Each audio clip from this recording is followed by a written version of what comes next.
Okay, I think it's on. Yeah. All right. Right. Yep. Okay. Yeah, it's on. Yep. Greetings, everyone. Glad to see you in Saturday afternoon. Hope you all doing great. So this is our weekly webinar to update you with all these essential immigration information that you need to know.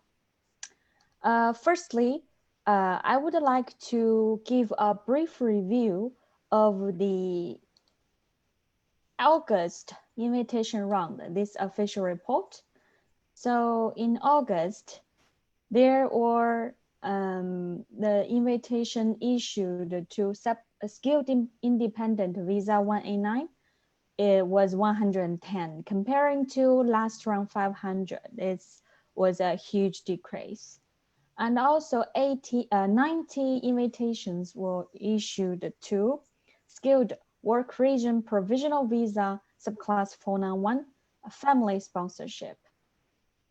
In terms of this family sponsorship, I'm going to give a little bit more information.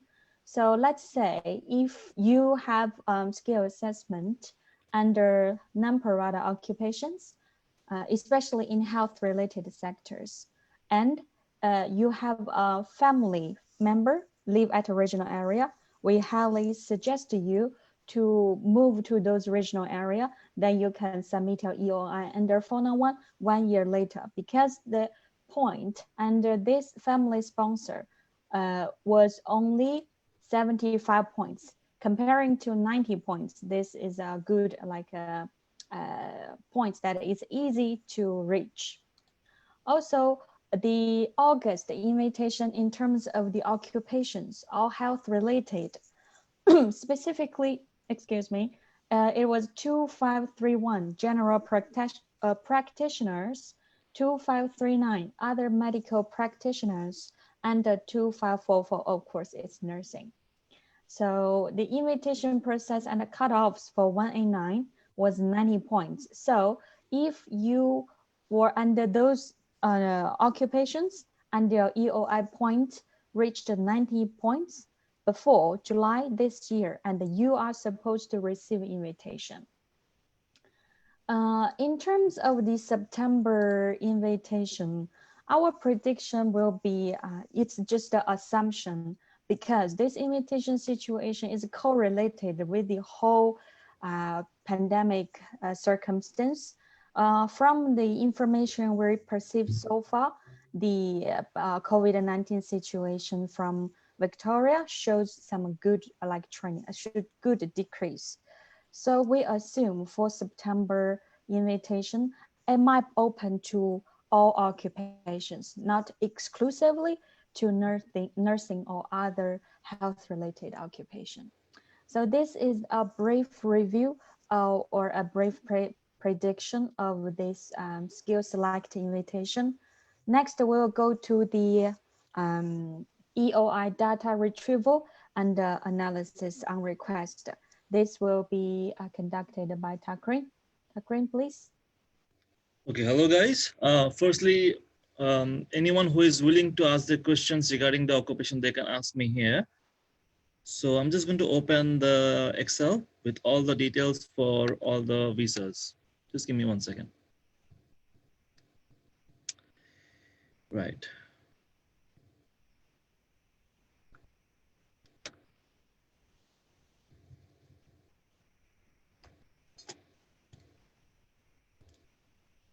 Excuse me, Takrin. Yeah. Make sure you let those waiting clients in, because I see some of them are waiting for your Yeah. Sure. Yeah. They're here now, I guess.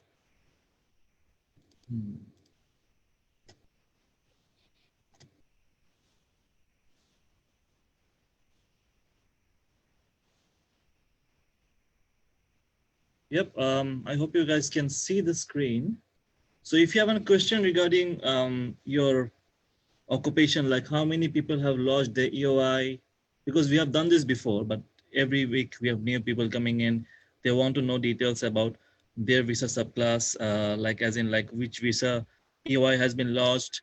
So if you can, in the chat box, you can write your queries, or you can ask us over, you can unmute your mic and directly ask us. And Lois, also, you can just see if there's anybody in Facebook Live who is also asking us questions regarding those. So this is for 189 visa.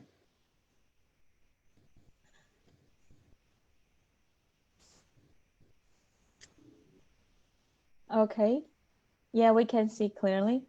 Yeah, yeah. Can you fix one issue? I think one of the audience, Varun, he cannot hear anything. Is he in? Can you check? Yeah, Varun is here. Yeah. Warren, can you hear us now? Can you please reply?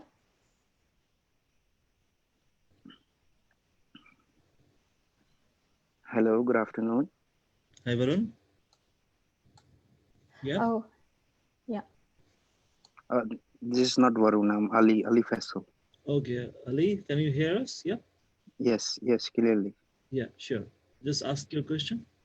So the question is, I haven't lodged my EOI yet, but the thing is, right now I'm moving to Darwin, and and I'm doing diploma and advanced diploma in project management. I'm sorry, sorry to cut off in the situation. That now what we're doing at the moment is, first of all, we're only asking a question regarding your occupation details, like EOI. Like if you have individual questions, we'll ask in the end of the session. Okay, sir. Right. Thanks. All right. So somebody. Sir, just wanted to ask. This is Mustafa. What about like for accountants? Like if it's like if I put it on 90s, how long will it take? Like let me show you for accountants what's the criteria at the moment. Because at the moment it shows NA.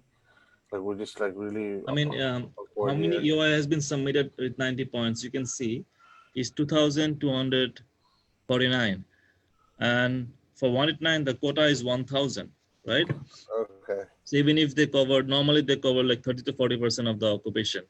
So with 90 points, you have no chance at all for 189. Nothing at the moment. Nothing. Even 95 points is looking unlikely at the moment. Only 100 point is guaranteed. And for 95 people who have lodged initially have a chance. But even with 95, if somebody lodged at the moment, with the next 1 year is very unlikely at the moment. If you just go with the stats, go with the number of EOI lodged, this is still July 2020. Okay. So there's no point of going for accountants with 90 points, not with the 2 years. No, no chance at all. Hi, can you check for the electronics engineer? I have lost EOI at 90 points last month. Yep.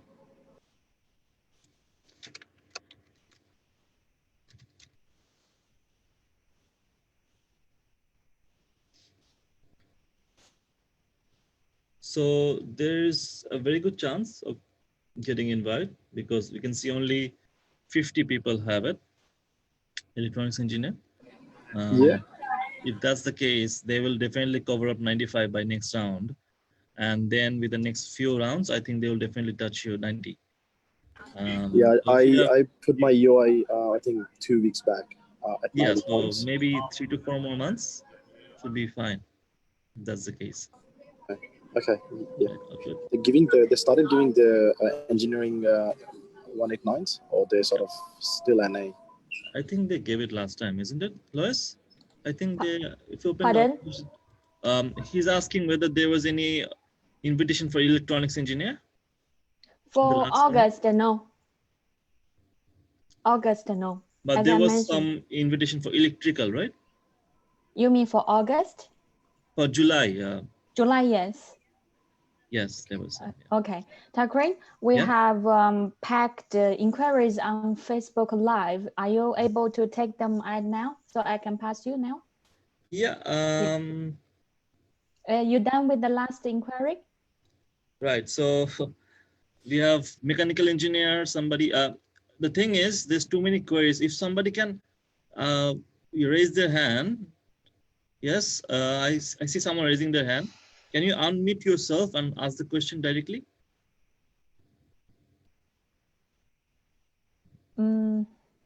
All right, you can ask the question directly because there's too many. No, I think maybe we should take one from Hello. Zoom. Yeah, just go. Just one second. All right. Yeah. Hello, yeah, go on. Yes. Hi, sir. I have my 90 points for my motor mechanic for 190 for New South Wales. Okay, we are just checking 189 at the moment. Just give me 1 second then.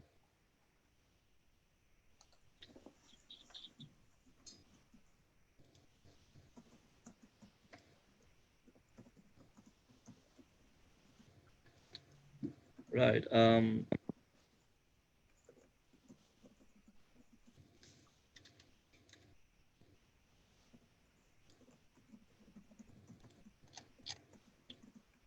So there is less than 20 people who have submitted with 90 points.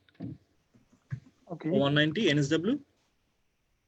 So what do you reckon? When can I expect the invitation? After NSW 190 starts, maybe within like 3 to 4 rounds maximum. Okay. Should be fine. Thank you so much, sir. Thank you. Thank you. Well, maybe you should take some Facebook Live inquiries because sure. otherwise they got packed. We start from Mongolia. So this client have 90 points and date of EOI date of effect 19th of March. His occupation is business analyst. Can you kindly check this, please? Business analyst, 90 points. So if you can see the screen, it's saying 381 EOI lodged. This is for 190. Yeah. Is he asking for 189 or? Can you show him both? Because so this is for 190. Okay, I hope he's watching this. Yeah. And the other one is because if it's two different. Okay, just 1 second.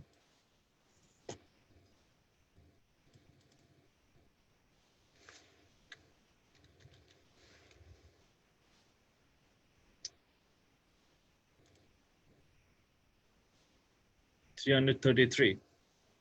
Okay, so can you also suggest because a business analyst doesn't show very good advantage over other occupations? Can you also give some information about if these IT background clients can get other skill assessments with ACS? Yeah, it all depends on their degree. First of all, what degree they hold. Yeah. And some of the subjects they hold. So most of them are actually using their professional year to qualify for IT occupations, right? Yeah. So if somebody have done a degree in business analytics, majoring in business analytics, then obviously the only option is analyst. But if you have done masters of IT, you can apply for other occupations such as database or networking. It all depends on the subjects you have done. Yes, so if you're willing to get another skill assessment with the ACS, we need to take a look over your transcripts to see the subjects you finished, how many are like security related, how many are database related. Based on that, we can offer you like further suggestions. Okay, this is some suggestions for business analyst background clients. So next, do you want to also take Facebook Live inquiries? Yeah, let's go for one more. Yeah. One more, that will be, can you also please provide some more information about the September prediction for mechanical engineering occupation from Ruturaj? Mechanical engineering, is it? Yeah, yes. He would like to know mechanical engineering under 189. Right. This is for 189, right? Yeah. 189, yeah.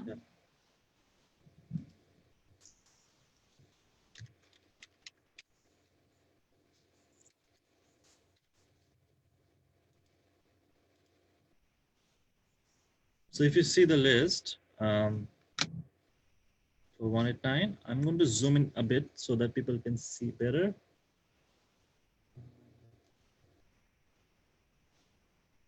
Sorry. That's I think it works fine on laptop or PC, but if you're accessing while tablet or mobile phone, it might be a little bit hard to read. Yeah, that's fine. Yeah. So can you see that? Yeah, positive. Yeah, I think this is better. All right. Any next question? No. So for mechanical engineering, we assume if your EOI reaches 95, by next rounds or the following rounds, you might get invited like soon. If you stay at the 90 points, it all depends when your data effect is. So either 90 or 95, that's a possible point so far for mechanical engineering under 189. Okay. So you would like to go, let's take another one from Zoom questions, please. Yeah, sure. Go ahead. So it's really hard for me to read your name, so I'll just go for the inquiries directly. Yeah. So this client said, I'm mechanical engineer at 85 points, living currently in Sydney. What is the future of this profession in New South Wales Regional as well as in Canberra? So as we mentioned, you can see from the screen, mechanical engineering, go back, please. This, mechanical engineering. So the possible point, if you are willing to get an invitation under 189, so you need to reach 90 minimum 90. 85, we don't think it's possible for this financial year. So if you are willing to move to Canberra, you also, because from last week, we shared some update of Canberra, you need to get ready to live there at least 1 year and study any courses to make sure your EOI points and the matrix system will reach around 80 points-ish. Then that will give you the chance to receive invitation from Canberra. All right, so many people have many queries regarding their occupations. And normally what we do is if you have any query regarding the occupation and if we are unable to reply because there's too many queries regarding the occupations and the ceilings, we can simply mail you those informations specifically and more detailed one, right? So if you're interested, just send a message to our Facebook page and we can reply back, or you can just send a message to our WhatsApp number or just contact with us regarding those details. During this live session, we are covering a specific number of occupations that we are focusing on, right? So, but I know there's many occupations people want to apply under. It all depends on the situation that what they're looking for at the moment. So yeah, any more specific queries? Okay, let's take one more from Zoom. This client's occupation is early childhood teachers, 85 points and 90 points. This client wants to know both. Right, 89.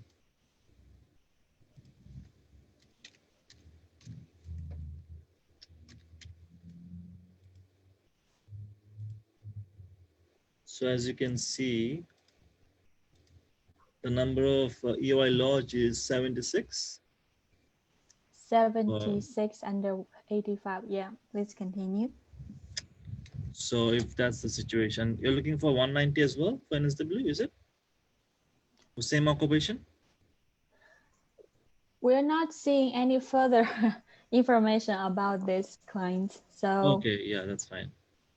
It might be a chance. It definitely, if you, when you lodge your EOI, it's always suggested you can take 189, 190, or 491. You know, if your occupation is in the middle and long-term strategic list.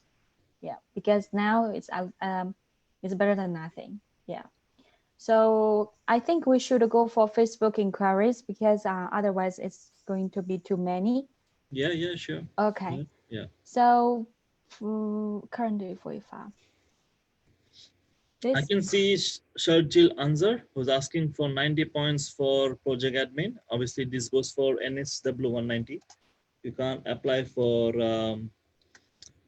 189 for this occupation, so you have to go for NSW 190. So if we see this one,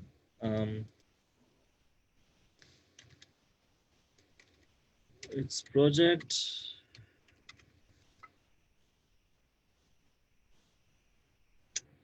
So the number of EOI lodged with 90 points is 24. This includes the state points. If that's a situation, there's a very good chance for project and program administrator, because even the conversion rate for this occupation is pretty high as well. If somebody is holding 90 points with 1 year experience as well, has a very good chance. Even if there's no requirement for experience, obviously NSW government looks at each application based on their qualifications and experience. So if you have experience, it's good. If you don't have experience, still have a good chance of getting invite. If you have 90 points, it's a very good chance, right? The next question is for, 4-year onshore experience of Sajil. So obviously, a very good chance, very good possibility. The next question is for software engineer with 90 points. So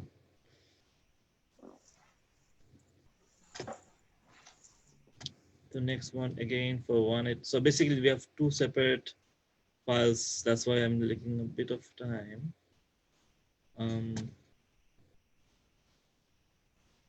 So software engineer was the next query.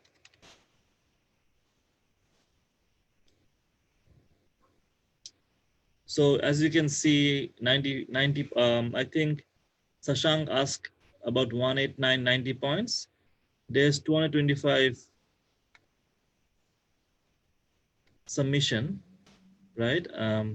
If that's the case, there's still a good possibility, but it will take some time, depending when you have lodged your EOI. If it's 19 February, which is not that long, it might take some time. I mean, but you still are in a good spot, because if you go for 85, you see a huge number of people in that queue. But if you have 90 and above, then you have a good chance with software engineer. Right. I'm sorry, guys, whoever couldn't get the answer for their occupation, because there's too many queries. I can't answer all of them. Whichever I'm finding in front of me, I'm answering. Telecommunication engineer, Prayesh Kimare, actually asked about that one for 85 points. So if that's the case, then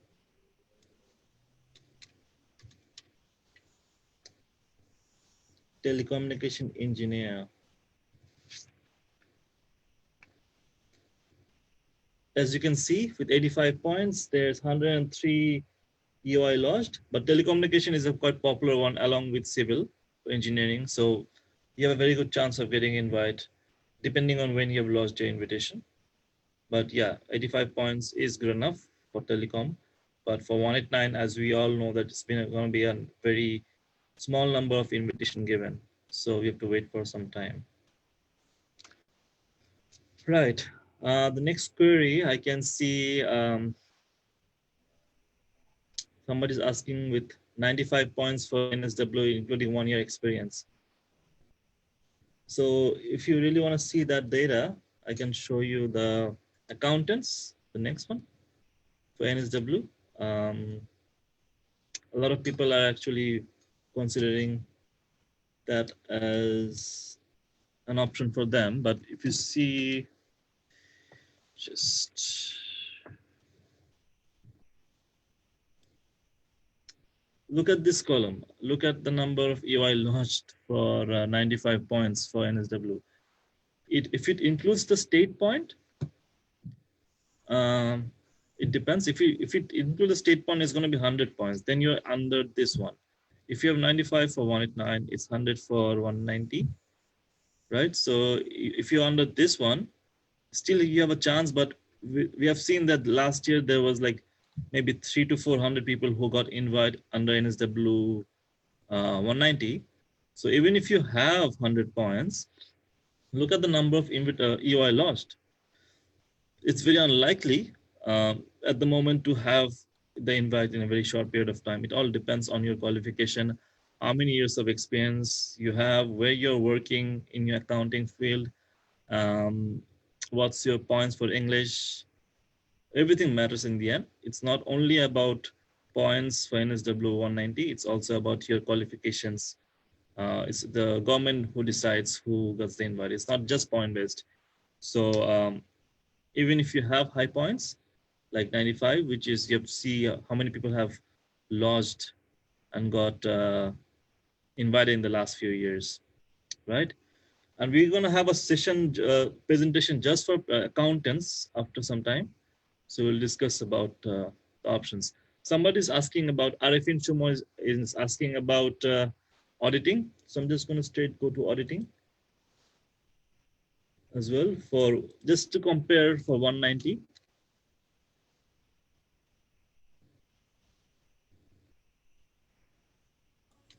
Sir, can also we can see for human resource management, please. Oh, you mean NSW 190? Just yeah, if we can get it in Melbourne, right? No, I mean we only have the data for NSW 190 and 189, and I'm not sure human resources is open for Victoria or not. It all depends. If it's open, a very small amount of invitation is given. So what you can do is for your one is a specific query. If it's for Victoria, I can find you those details later. Okay. But at the moment, I am just looking at NSW 190 and 189 data, right? So external auditor also has a high number of, but there's very few people with 100 points. We see, actually, there's nobody with 100 points for NSW 190.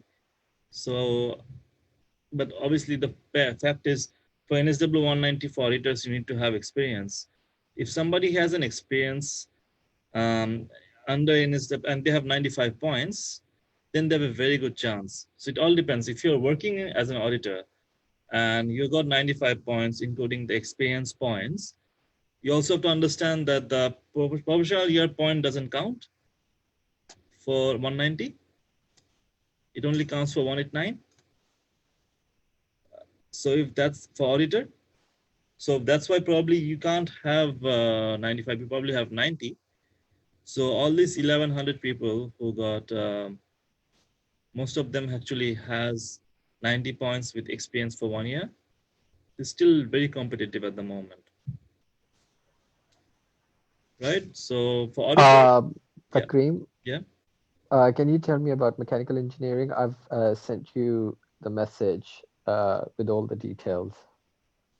I think we already covered that. Look, we can only share you those data. Obviously, we can't predict when is the EOI going to be, invitation will be given. I can just show you the data for 189 mechanical.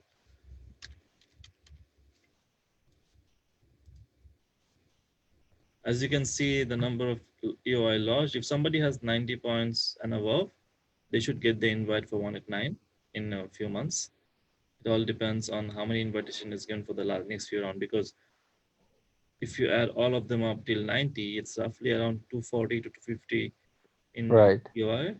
So even if they give 30 to 40 every round, in the next 6 months, they should cover 90. Yeah. And what about 190? Right.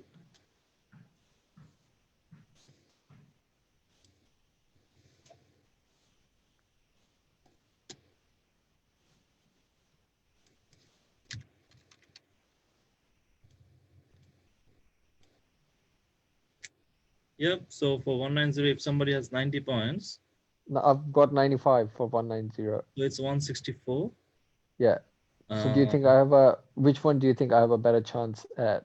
Because NSW 190, I mean, we don't know the criteria.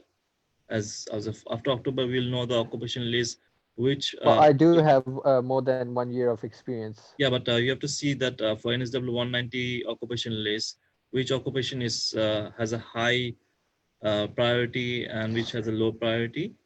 Right. Depending on that, you can justify those answers at the moment, because we can't predict for 190. But yeah, you have equal chance for both of them. Yeah. But yeah. And what about, like, you know, that they have increased the ceilings for engineering, basically all of the engineering occupation. Yeah, but that's for 189. Yeah. Yeah. So my question is that, like, given that they have increased the occupation ceiling, what do you predict that will there be more invites issued, or how do you see that? Yeah, I mean, we can't exactly say that there's going to be more invite issued, but if there's higher number of ceiling, it all depends on the state. At the moment, they're giving invest to engineers. After a few months, they might not. It all depends on the priority of the state, of the government. Yeah. They're obviously looking at healthcare sector and specific engineering sector as the way to go from here. Yeah. So yeah, you have a good chance with all of them at the moment. And I've heard that like some people are saying that like the migration, the net migration will be like reduced to 31,000. So is that information true or? So from our sources, we don't have those information. Obviously, whenever we have information which is official and genuine, we post in our Facebook page. Yeah. But we can't just comment on assumption. Because I've heard that I've seen that news circling around on Facebook, so that's why I wanted to ask. So what would you suggest in the current scenario? What should I do? Should I just move If you to have the regional New points, you South just have Wales? to wait. There's nothing more you can do. If you're living in a regional area, then obviously you're eligible for 491 if it opens. Yeah. The criteria is the same. Then you can apply for that one if by that time 189 looks a bit difficult to get. Yeah. So you keep both options open. So do you think that the criteria for 491 is going to be the same as it was for the last year? As I've said before, those information only NSW government knows, for regional government knows.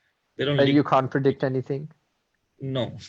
Okay. If I predict that, then that would be wrong of me to give the wrong information, because if I predict and then later on, none of the migration agents or any consultancy firm giving you as a prediction, as in like there will be same rule, just go there.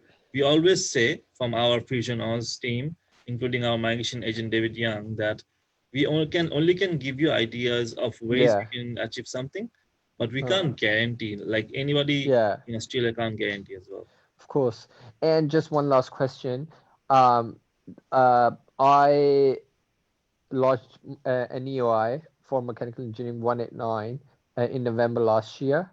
Yeah. But I think I claimed I claimed 5 points, but they were wrong because I accidentally clicked on the professional year, which I have not done. However, like in March, I updated that EOI, and instead of I unclicked PY, but I clicked on 1 year experience, and I got my 5 points there. So the points still remain the same, and the DOE still remains the same. So do you think that's going to affect anything, or? No, it won't. It's fine. Okay. So do you? So this means that the DOE for that EOI is still November.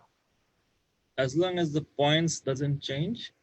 Yeah. It'll be the same. All I did was that because I accidentally clicked that I have done PY, but this time when I was updating 5 points for my experience, I clicked no on the PY and yes for the 5 points for experience.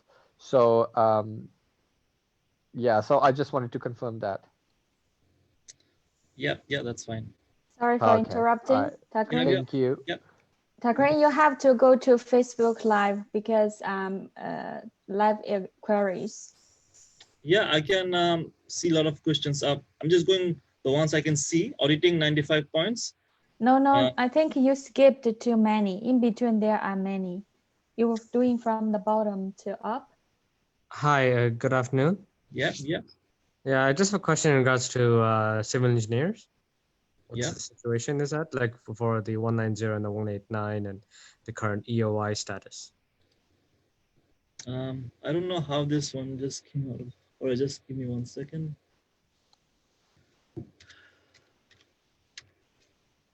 So this is for civil engineering for 190. All right, can you see all the EOI lodged under, because this points actually include the 5 points from state. Right, so if that's the case, then there's 95 points.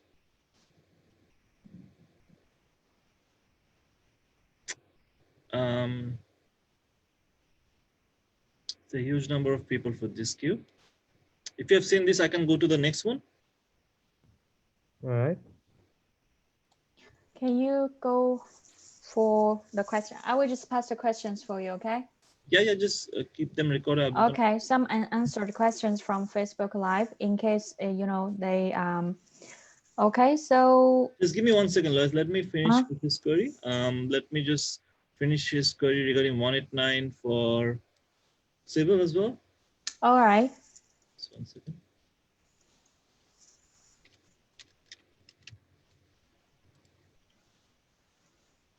Yeah, sir, can you see all the details now? Yes, I can. Yeah, so as you can see, there's high chance. If you have 85, you have a chance with getting invited. But if you're below 85 for 189, there's no possibility. It's very difficult at the moment. Wait, I'm sorry, I misunderstood that. Does means that if I'm on 85, that I have a higher chance of getting invited? Yeah, at least if you have 85, you have a chance of getting invited. Anything less than 85, you have no chance. So if you hold 85 at the moment, you still have a whole chance. Yeah. All right. By when do you estimate that like with 85? Obviously, it's going to take. We don't know exactly when you launched, but roughly, if the way it's going at the moment, first they will clear 100, then 95, then 90, then people who launched 85 in the beginning. So if you have launched 85 in the last few months, it will obviously take a year from now. I lodged it. Well, my data effect was like beginning of this year. Yeah, so it should take you another like 1 year from now. That's the case. Okay, the next question is the Canberra matrix for contents for under 491. All right. Okay. Anything else except that? Any other queries regarding? Good afternoon, sir. May I ask a question? Yeah, sure. My name is Sana. I have applied I've launched my EOI for accountant and SW. I'm in Sydney right now. Yeah. And I have all my points, including my overseas experience of 3 years, 8 months. I got it assessed and I'm starting at 85. Then my husband gave PTA and he scored 6. So I'm at 90. And I'm also working as an assistant accountant and I will be completing 1 year in January. So I'll be at 95, including Australia's experience. And my husband has done his MBA from here and BCom from India. So I was wondering, is 95 enough for 190 or 189 here? Or should he go? Just one question, sorry to interrupt. So from your husband, are you getting 10 points or 5 points? 5 points he has given me through PTE. And I haven't got his degree assessed yet from CPA. That's very urgent for you. I think that's very critical for you to, because you don't want to miss points. Because if your husband gives you 10 points, you 100 points. Yeah, I'll be 100. Yes. It all depends because there, as I showed in the data before, that there is way too many people with 100 points for NSW 190. So it's going to be a bit of time because with 100 points, it's not guaranteed. But yeah, as long as you're in the pool, you have a chance. It depends on the experience you have. The longer you can extend your experience, the longer you have a chance. Okay. So you probably have to have 3 years experience to get 5 more points. If that's the case, that's the best case scenario. So you have to find ways where you can extend your stay and you can get 3 years experience in your current job. That will give you a guarantee. Otherwise, you're still going to wait in the pool for a pretty long time. I mean, even at 100 as well. Yeah. I can show you the data again if you want. Then it will have a better idea. Because right now the way it's working is it's too many submissions for You're accountant, right? Yes. If you see this number of EOI lodged at 100 points for NSW 190 is 1,351. Obviously, in the last few years, they have given around 300 to 400 invites, right? So out of this 100, probably like 30% to 40% will get invite. So for you to get 105 will put you above this one. Then you have pretty much a guaranteed 190 invitation because of higher points and also your experience will increase. So with 100 points, it looks very difficult at the moment. So like this 100 includes state points, 5 points of the state? Yeah. Okay, so if I'm at 100 and plus 5 would be 105 for me then in that case. Yeah. Okay. I have one more question. Like as Richmond has been included in the regional area in NSW, Yeah. so if a person is staying in Richmond and if that person gets 491, Yeah. how, I mean, like for 3 years, that person has to show that he's working on a certain package, 55,000, I guess.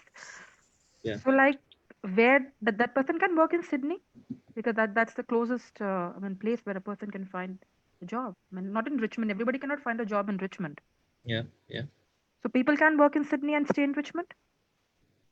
After you get the 491 nomination, you can't. Okay. Okay. But before that, obviously, it all depends on the criteria for the state in the next round. Obviously, for NSW regional states, they always prefer somebody who is working in the regional area. Okay. So even though Richmond is in the regional area, Mm-hmm. if you can't give them an idea that you can work in Richmond in your field or any other field in future, Mm-hmm. then there's a very low chance of getting 491. Obviously, the Okay. probability is higher for people who are living in areas where there are more job opportunities and a bigger areas. Richmond is just a very small suburb, right? Okay. Okay. Thank you so much. Thank you for the information. Thank you. Thanks.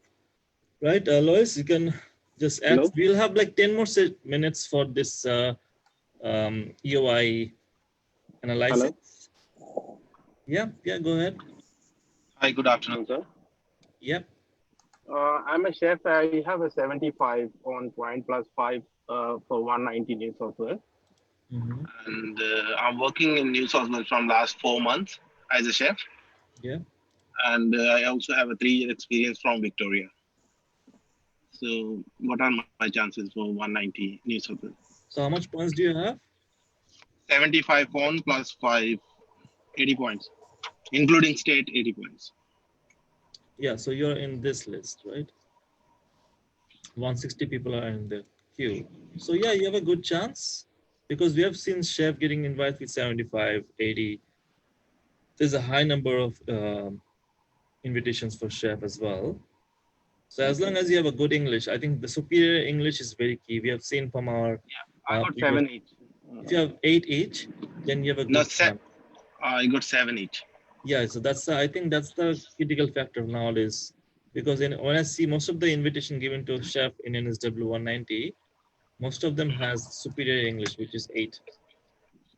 Okay. That's and I have another question. Yeah. Today I just submit a file for 491 for visa. So it gonna put any effect on 190 invitation? Like till I not get the grant. I mean, you submitted the EOI, right? No, I submit the visa. I already got the invitation for 491. Okay, so once you move to 491, you can't move to 190 anymore. No, I'm asking. It's not granted yet.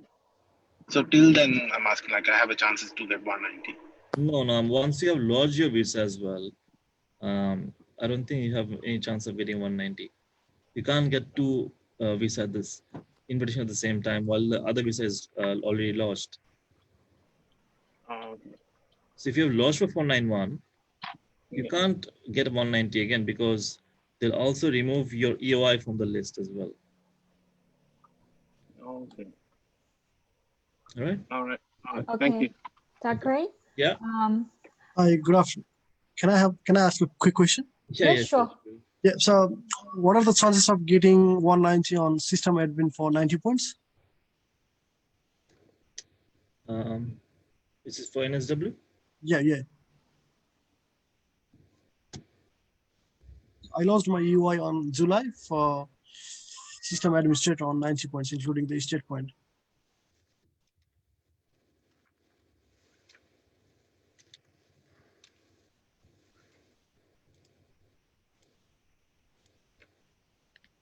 So if you see this,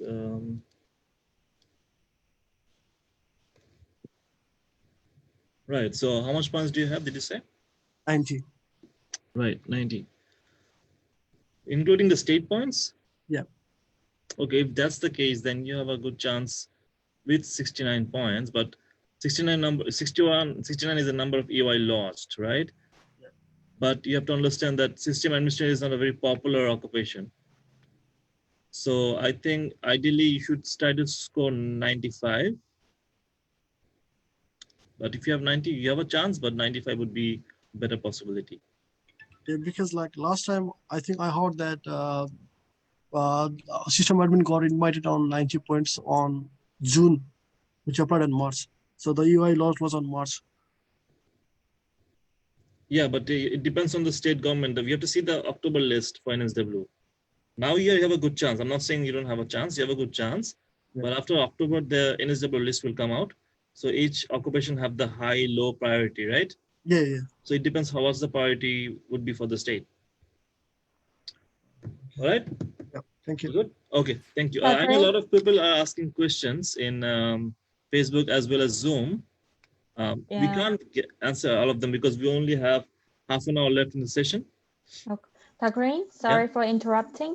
Yeah. So I'm going to tell all our audiences from Facebook Live, Zoom, even YouTube channel. So because we definitely need to balance these workload to, you know, to make sure we can get back to you in time. So we apologize for at the moment in this session, we cannot get to your inquiries one by one. So I'm post our like a relatively new Facebook, YouTube channel, because we're also going to move some inquiries there to make sure your answer will be answered, your question will be answered. So I post our YouTube channel link. So please kindly subscribe, and this is easier for us to get access to you. I also post this link on our Facebook Live channel. So if you could, please just spare like 1 minute to subscribe our channel, because we will just share essential information now and then. We also will post some videos from our Mara agent side. So just spare 1 minute to subscribe. Thank you.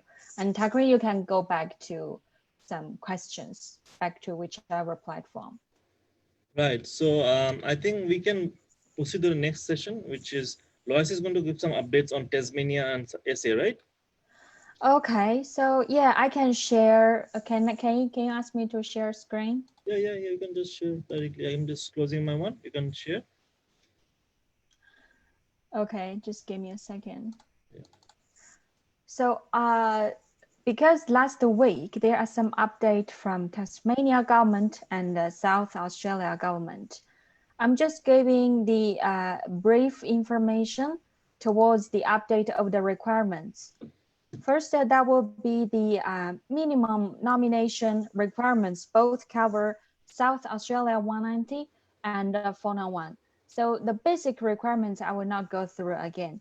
Just one pending information, that will be the occupation list. It will be supposed to be released in the middle of October. So we will update you once we receive that information. Another one is important for you if you are seriously considering to move to South Australia and get your PR from there, is all the applicants, you must be currently working in South Australia for at least the last 3 months before you lodge your EOI. And also you must work in your nominated occupation or closely related for at least 20 hours per week or 40 hours per fortnight. These requirements, that means you can meet these requirements when you enter student visa. Also, the work experiments must be undertaken post-qualification, so you cannot gather this work experience during your study time. Also, if you finish your degree, your PhD degree or research degree from South Australia, this requirement can be waived.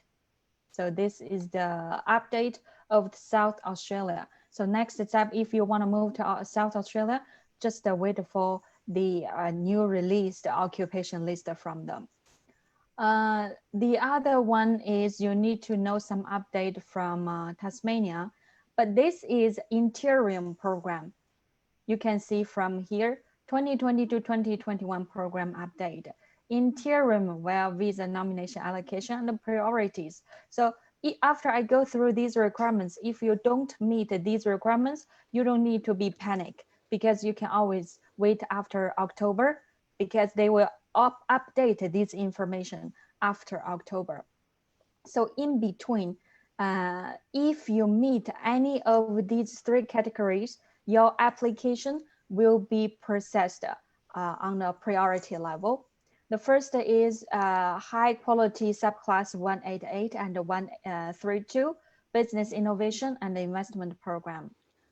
If the applicant's critical to supporting Tasmania's response to the COVID-19 pandemic, including individual providing critical or specialist medical services, critical skills.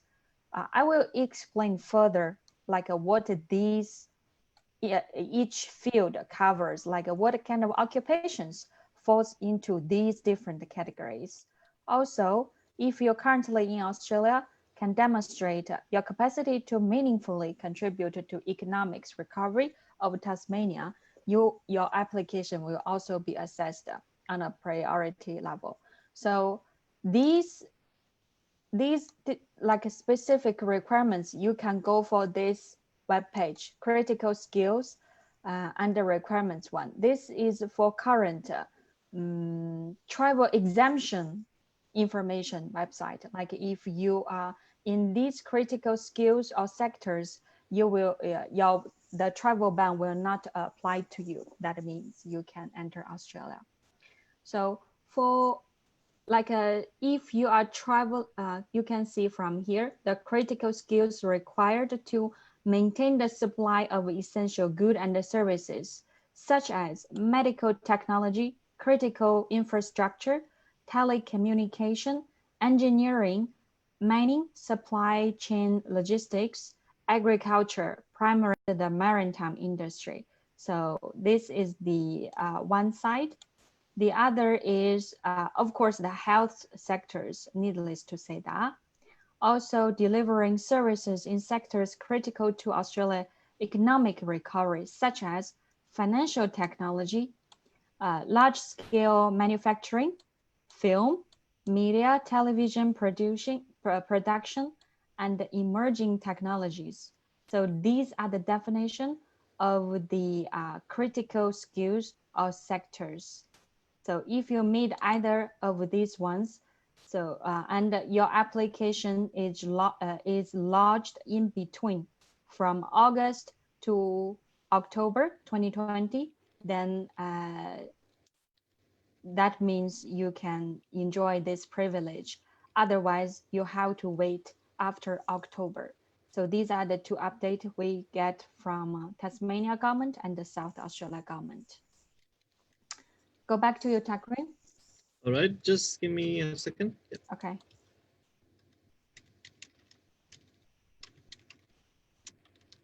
So guys, I actually shared a link in the chat. So for everyone who is in this Zoom session or in Facebook Live as well, if you could just go to this form, fill up the details. This will actually help us understand your situation better. Depending on which occupation you're applying, what's your EOI date, everything. So yeah, I guess you guys can see me again. Yep. Right. If you could just go with that. So I'm going to go with a small presentation for you guys.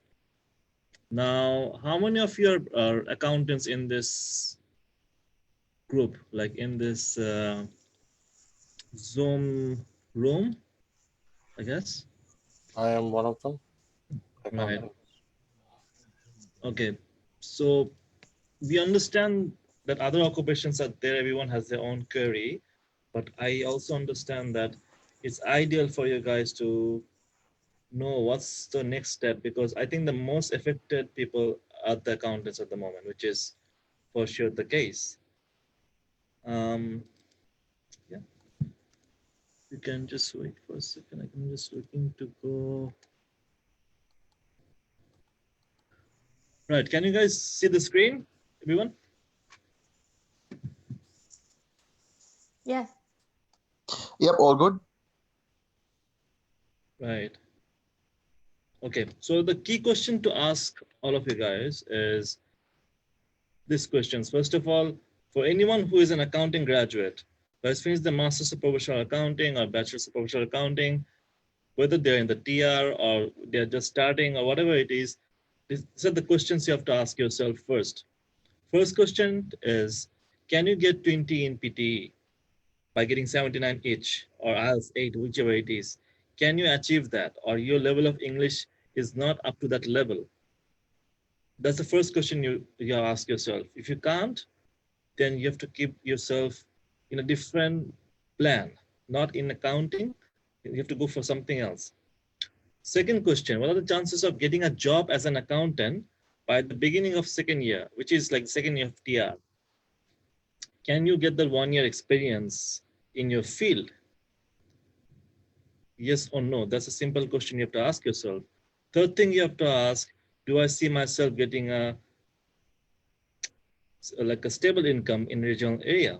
Let's say you move to some areas in NSW and you can't find any kind of job, and you have to show an income of 53,400 or somewhat in that range over 3 years period.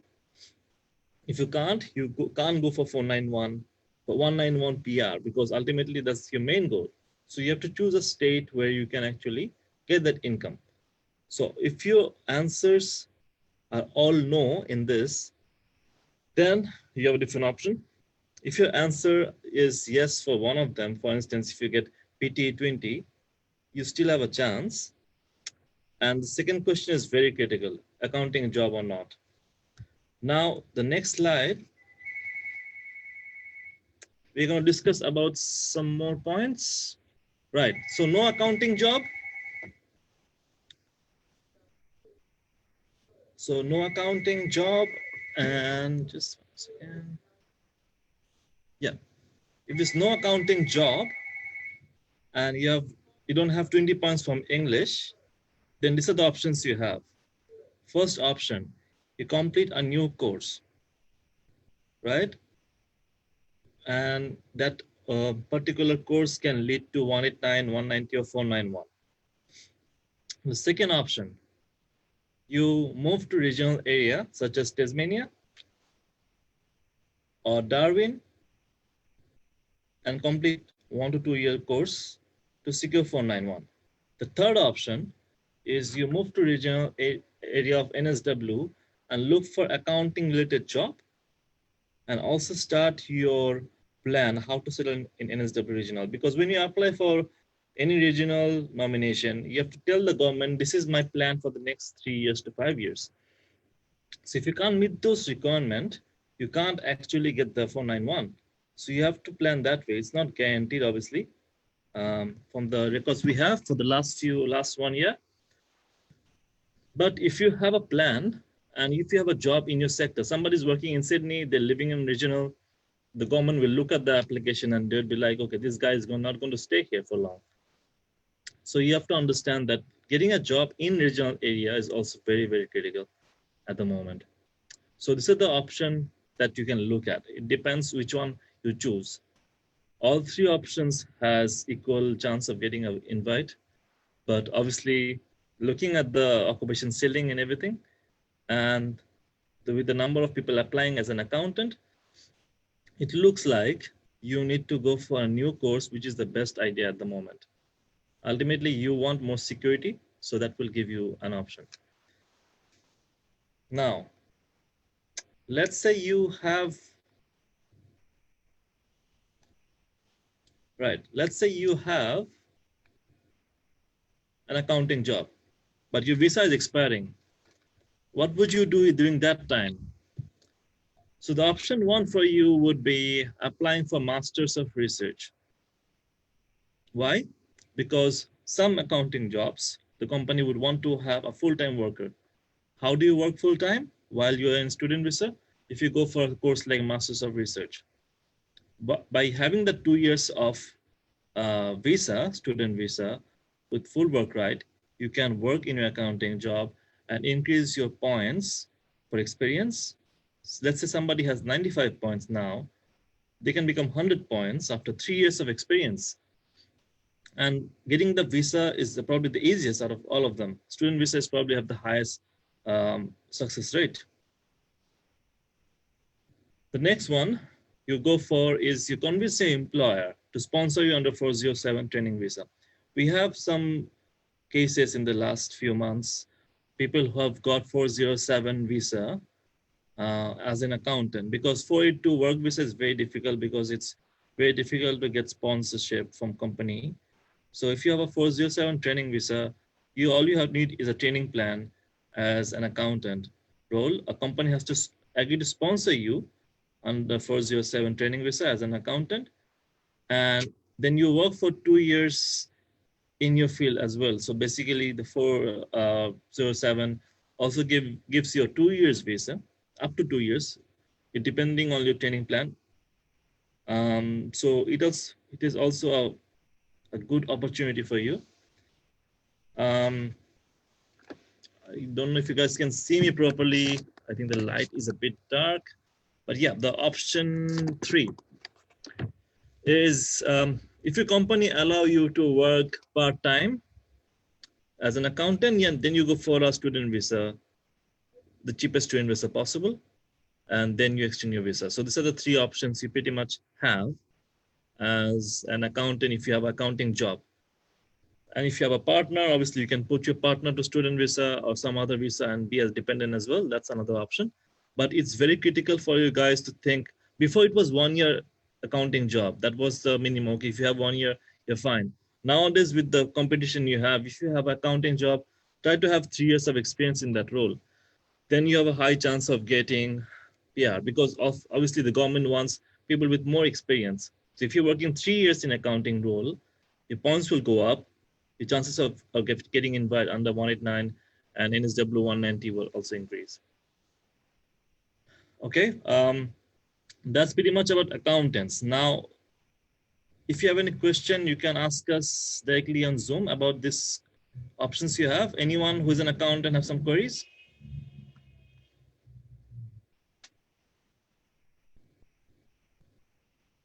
Okay, if not, then I will go for the next part.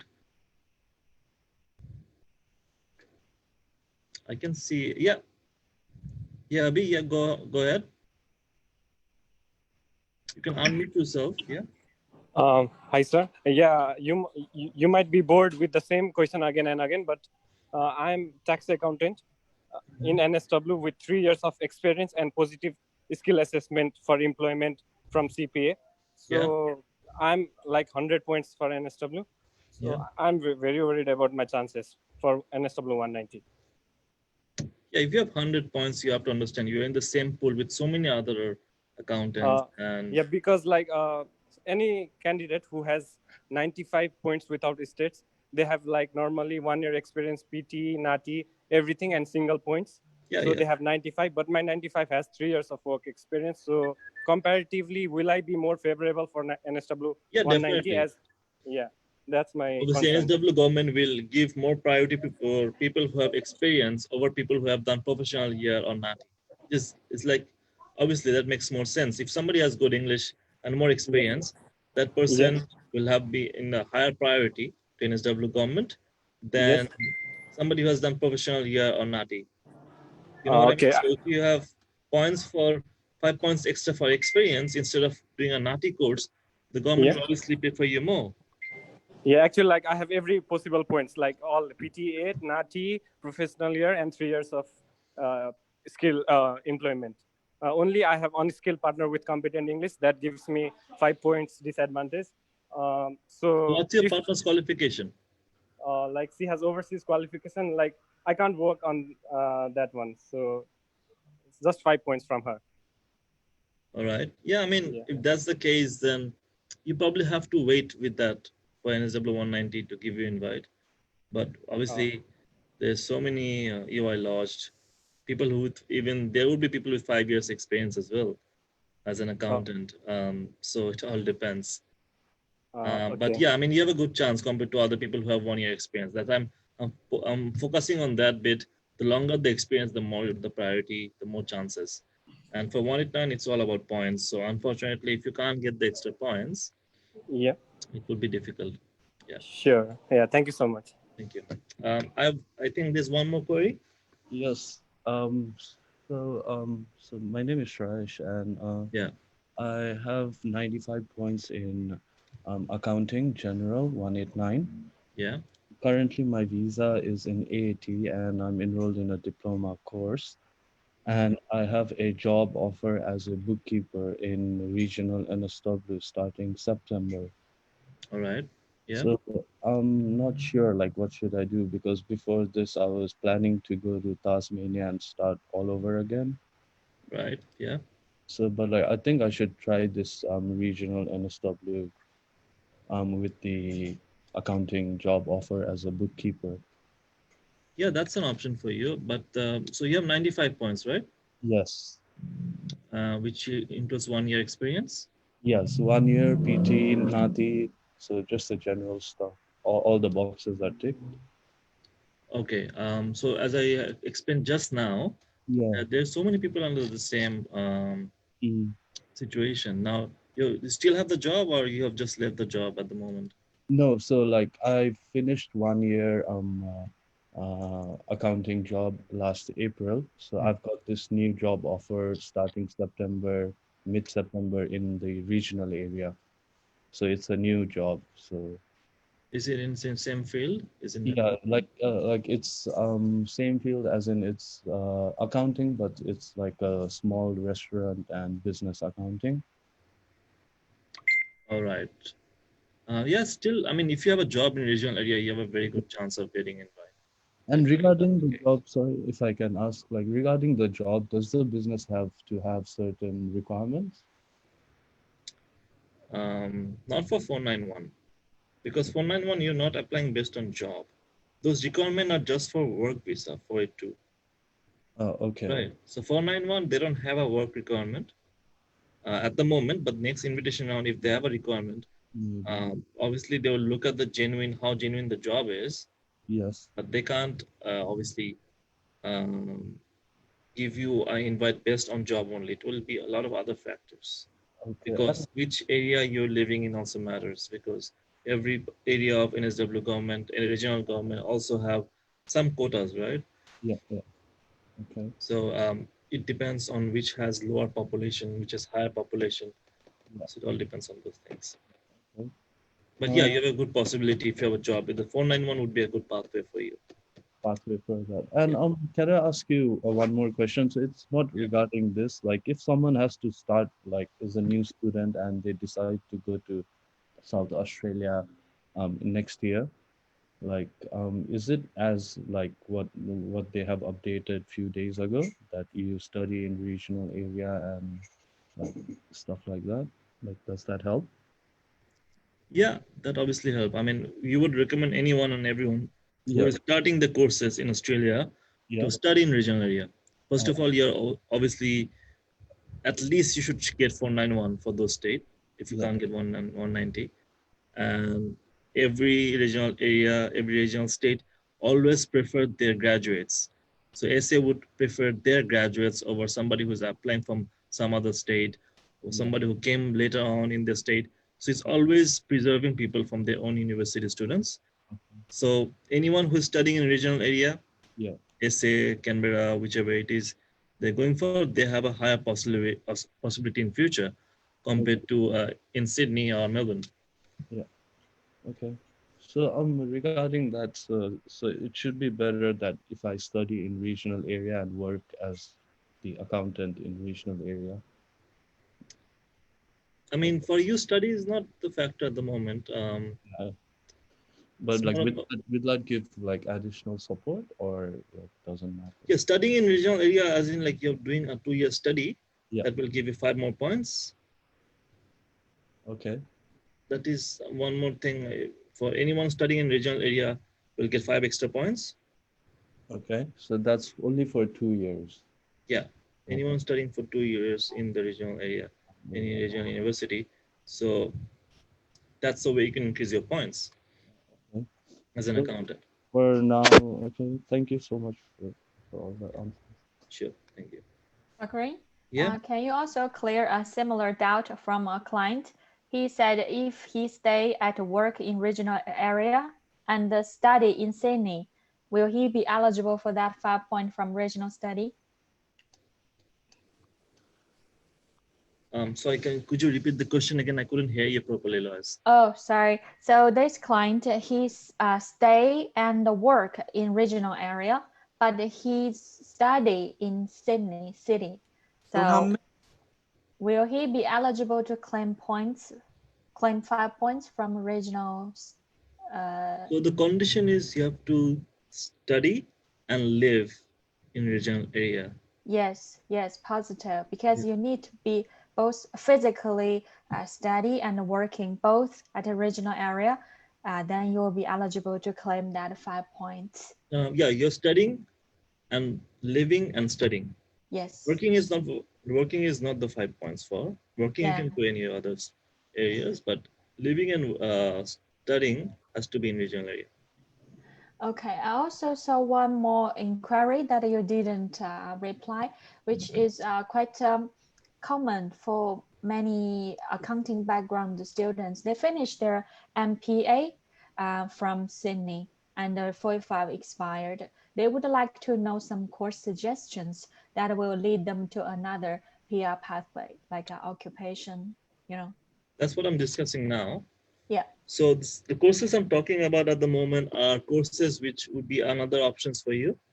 And especially I'm talking about NSW 190 because all these occupations are open for NSW. The first one is Diploma of Nursing. So once you finish Diploma of Nursing, you are going to be qualified as an enrolled nurse. All you need is 7 in each band in PT or IELTS. There's a number of universities and colleges offering Diploma of Nursing. So the next session is there's a session in September. I guess that would be full by now. So we should target at least the next February session for Diploma of Nursing. If you finish this one, then you have a chance of getting invited because you also have to understand that nursing has higher demand in future because of this whole pandemic situation.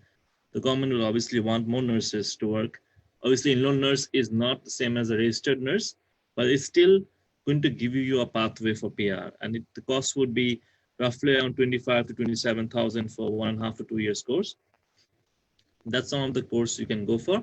The second one is in Diploma of Community Service. Right? Sorry, Takri. Sorry for interrupting. Yeah. Because I received some inquiries from a potential clients that would like to do Diploma in Nursing, but they are not very clear about the pathways.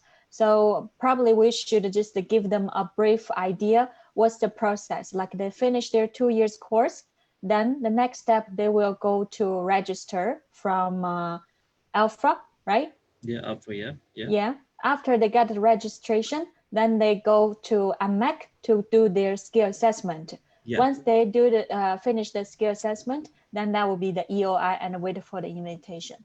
Yeah, it's very simple process. As soon as you finish your degree, AFRA registration has to be done. As long as your course is registered by AFRA, yeah, that's true. Then you can obviously get registration from AFRA, and then you go for unmark for the skill assessment. Yep, that's the process. Yeah, please continue. Yeah, so the Diploma of Community Service, there's some colleges offering this course as well. So for these two pathways, one pathway is you do any Diploma of Community Service in Australia, which is not accredited by the board, or you do an accredited degree of Diploma of Community Service. If you do that, then you qualify as a community worker. And it's a 1.5 to 2 years course like nursing. The cost would be cheaper than nursing as well. And once you finish this course, you're qualified as a community worker. And then you can apply for 190 or 491 under any as NSW, obviously is one of the options, the other state as well. It's a very good prospective career for people who are living in the regional area, especially because those kind of jobs are given by the government as well, community worker jobs. So that's the option for you. And if you are working, if you have finished your degree from accredited college for Diploma of Community Service, then after you finish your degree, you also have to be working in the field of community service. And as long as you can show that you're working in the field, it should be fine. On the other hand, if you don't do a degree from accredited college, then you have to have at least 1 year experience as a community worker to qualify for skill assessment. The third one is motor mechanic. Yeah. Sorry to interrupt you, but diploma in community service, what's the job title? Like I am working as a disability worker. Can I get a PR or like that way? Okay, just let me give you an example. Right, I mean, I finished diploma in community service. Then what is my job position? Like as a disability worker or support carer or like the manager or something like that? Let me just give you an idea. So if you're under this 4117, you can apply as this one. Disability worker is another occupation, right? But the skill assessment is under the board, is under the same. Like you can apply for either one of them. It doesn't matter. Okay, then if I work as like a disability support, then I can join. Yeah. Yeah, that's still fine. That's still in the field. It's fine. Okay, thank you so much. So yeah, I was sharing the slides with you guys. Yeah, the motor mechanic one. The thing is, we just have done a little bit of analysis for NSW 190 for the last 1 year. And for that 1 year, we saw a lot of people got invites under motor mechanic. It's a very popular one, as well as carpenter. Let me just show you a list for NSW. Yep, invites. Just 1 second. Then you have a better idea that which occupation received the high number of invites and which has more probability.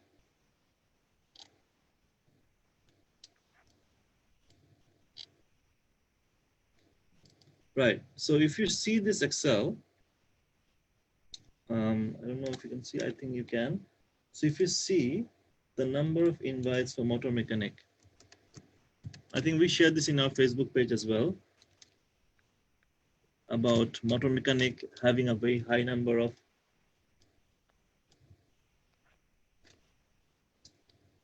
Right, you can't see the exact point breakdown, but we have seen from other Excels as well that there was a high number of invites, but there was invitation for each point, from starting from 70 to 95, everyone got invited with a high number of invitation in the last few rounds. So that's one of the occupation. The other one is carpentry as well.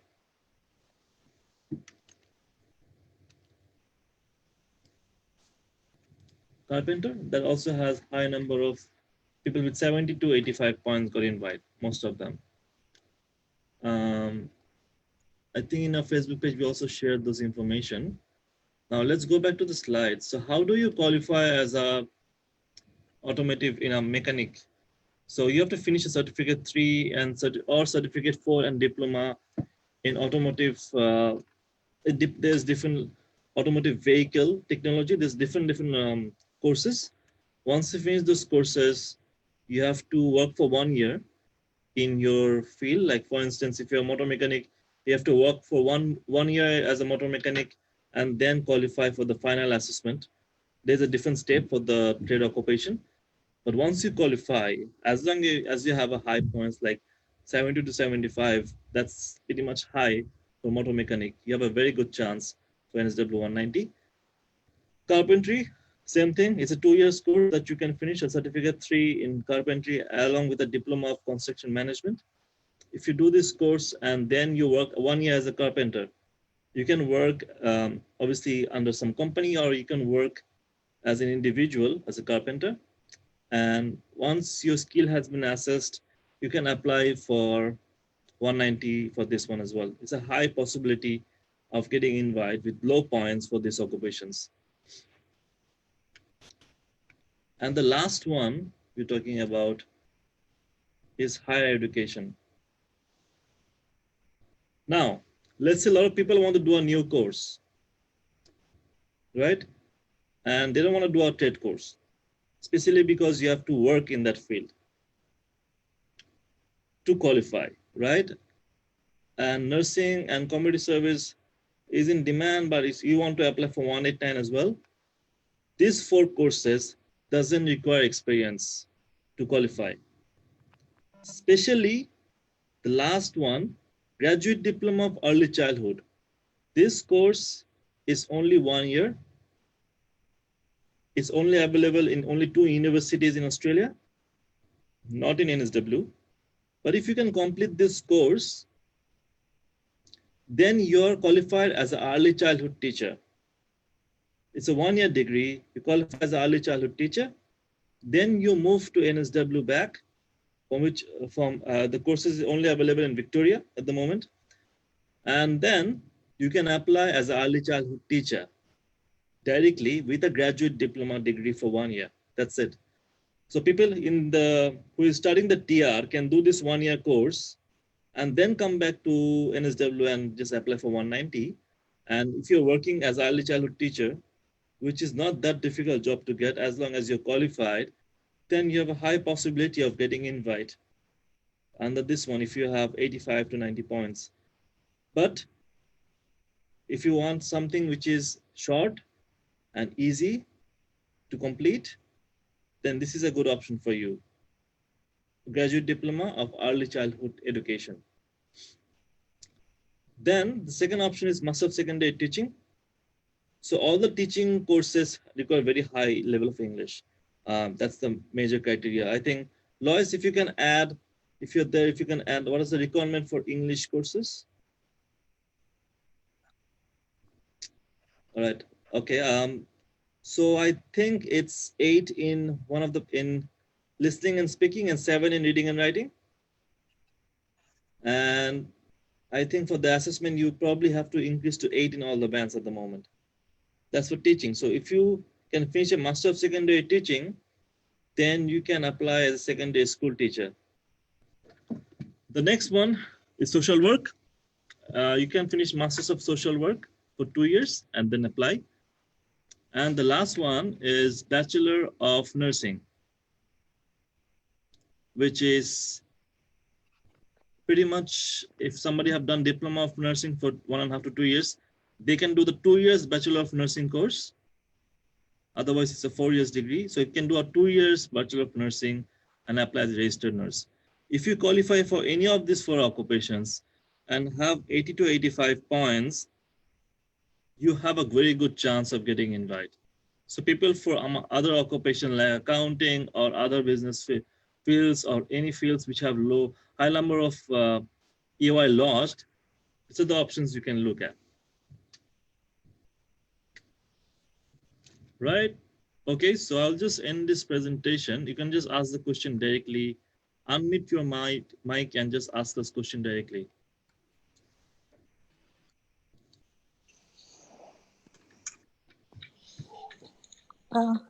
Hi, sir. Hi, yeah. Actually, I have done Master of Professional Accounting from at Sydney, and after that, I have done 8 months of accounting job. And from 3 weeks, I lost my job. So, like, is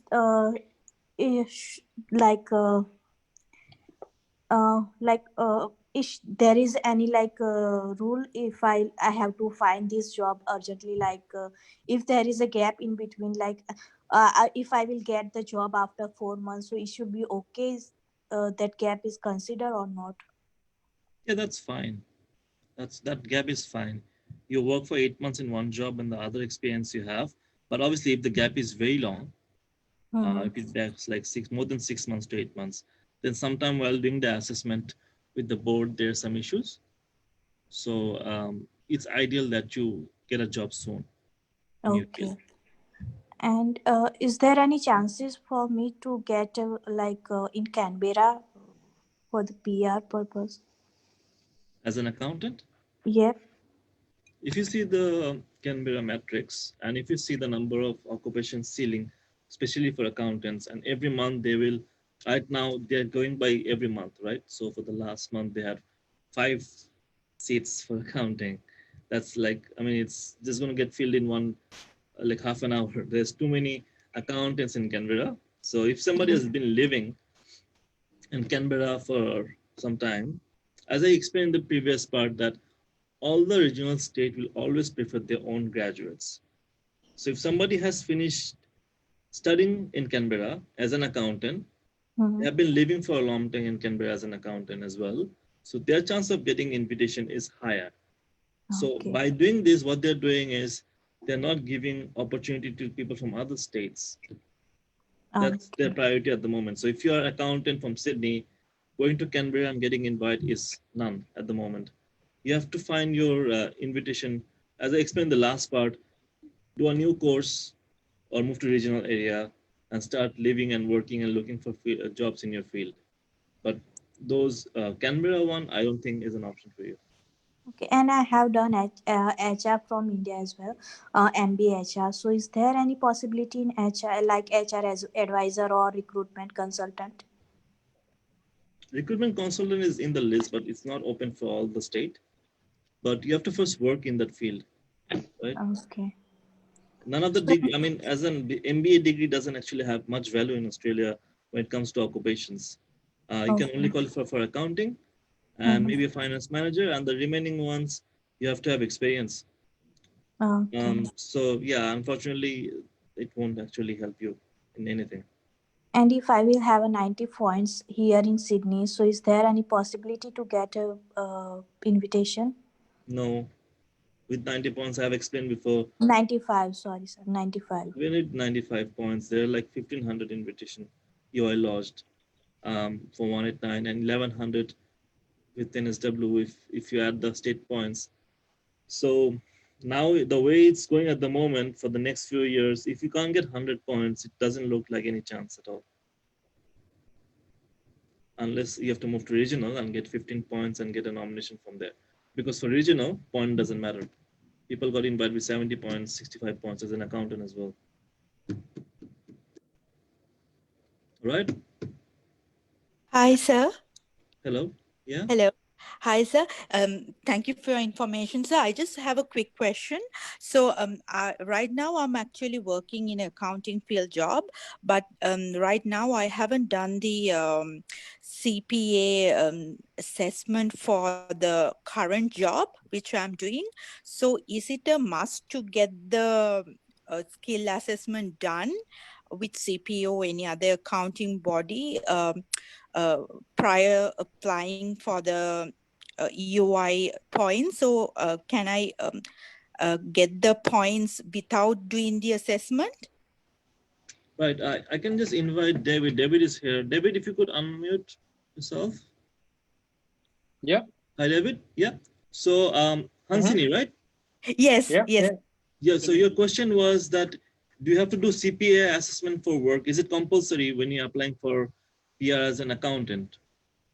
Yes.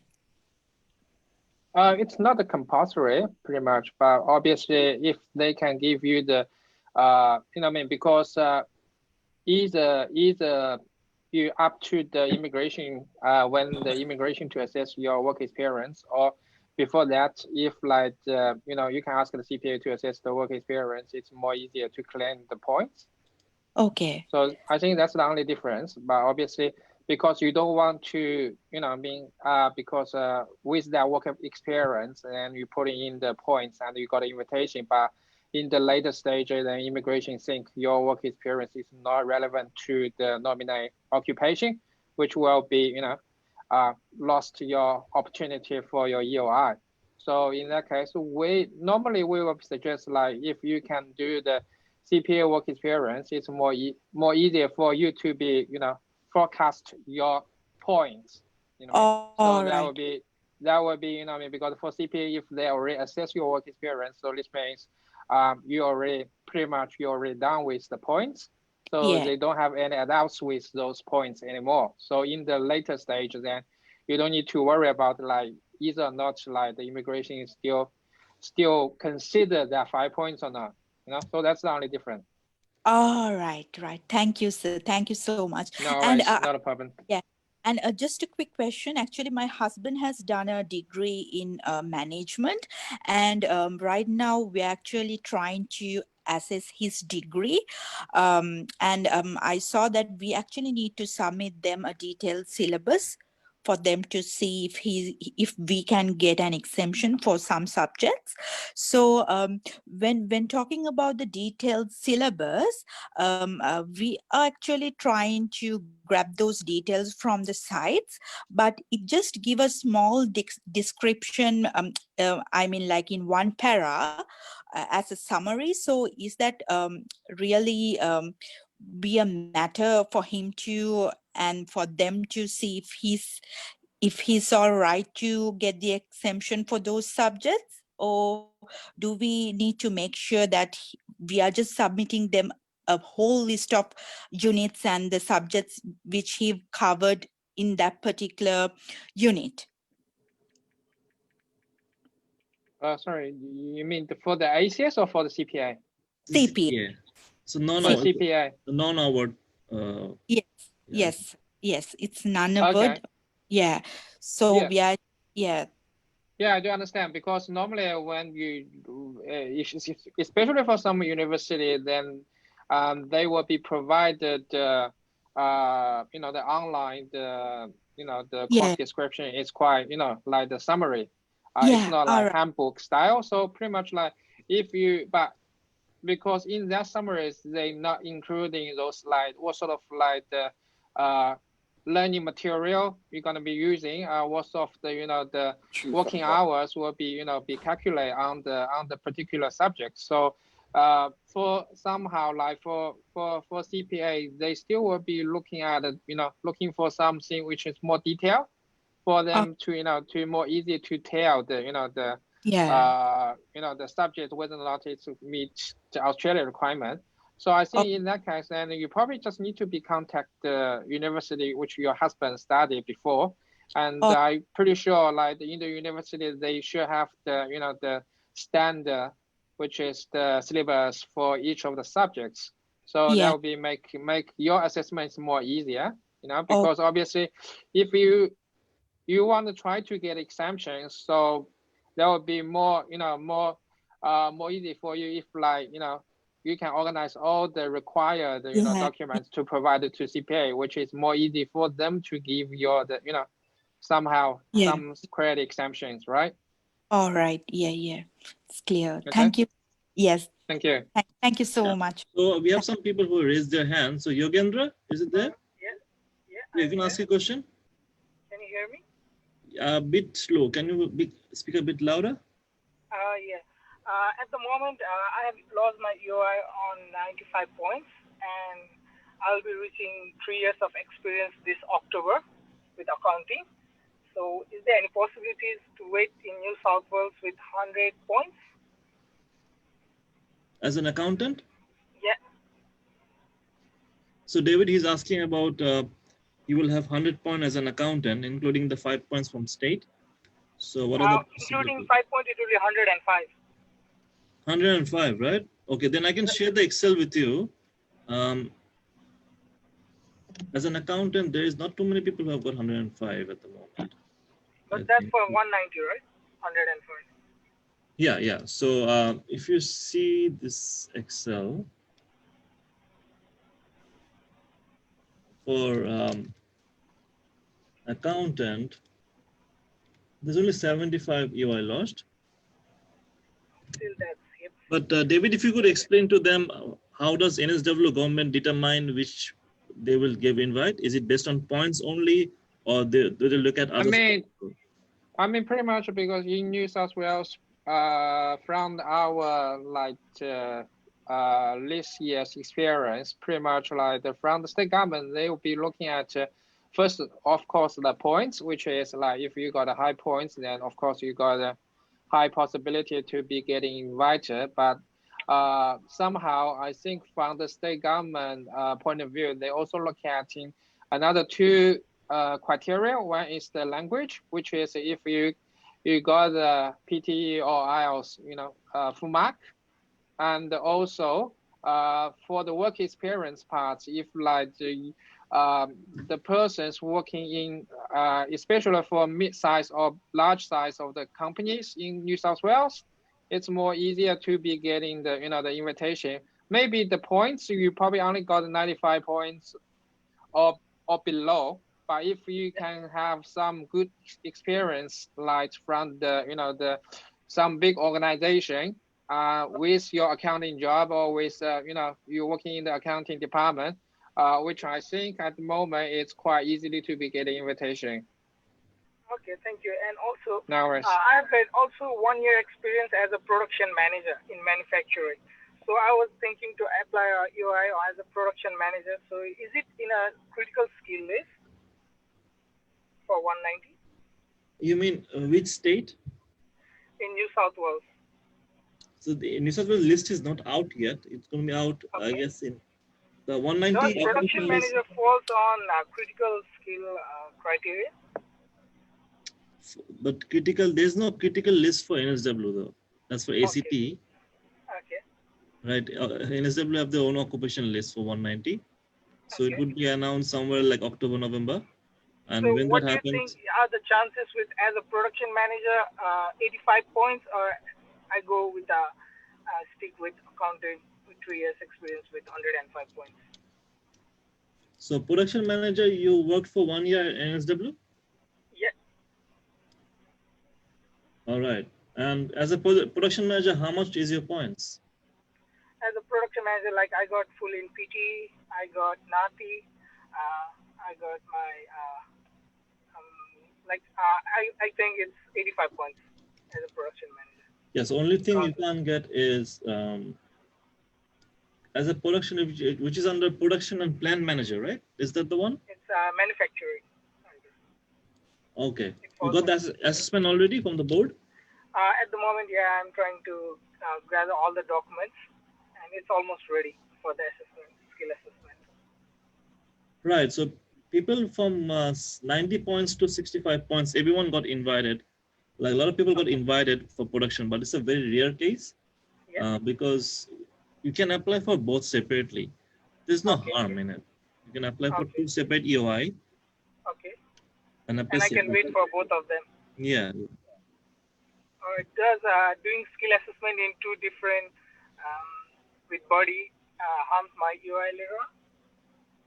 You have multiple EOI, right? You can lodge multiple EOI. Okay. As many EOI as you want, so it doesn't actually matter. Okay. That's it. All good. Thank you. Right. So anyone who has raised their hand, can you ask a question? Is it Salim Mustaq or Divyesh Podel? Hello.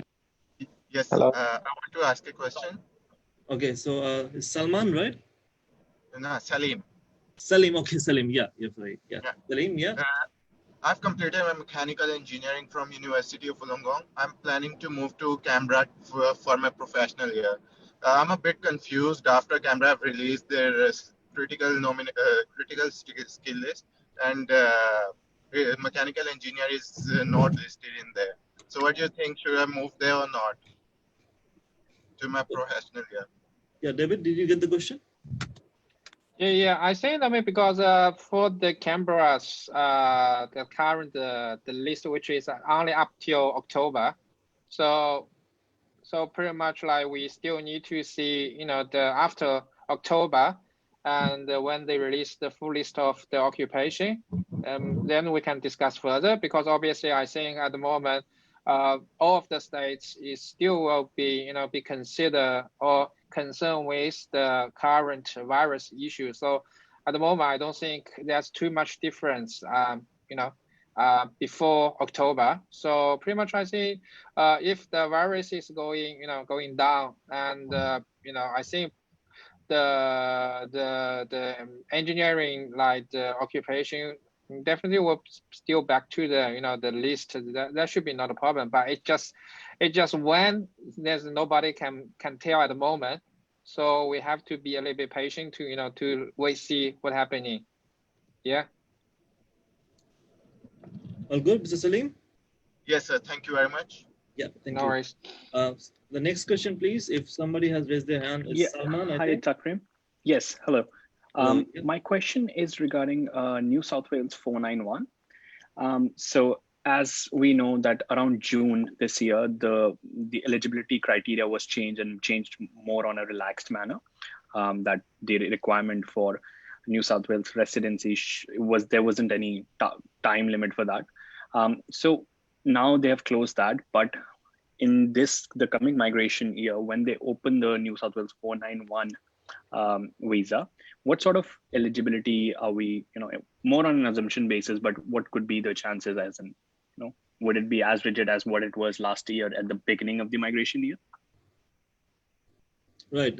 So yeah, David can also join in. The question was the requirement for the 491.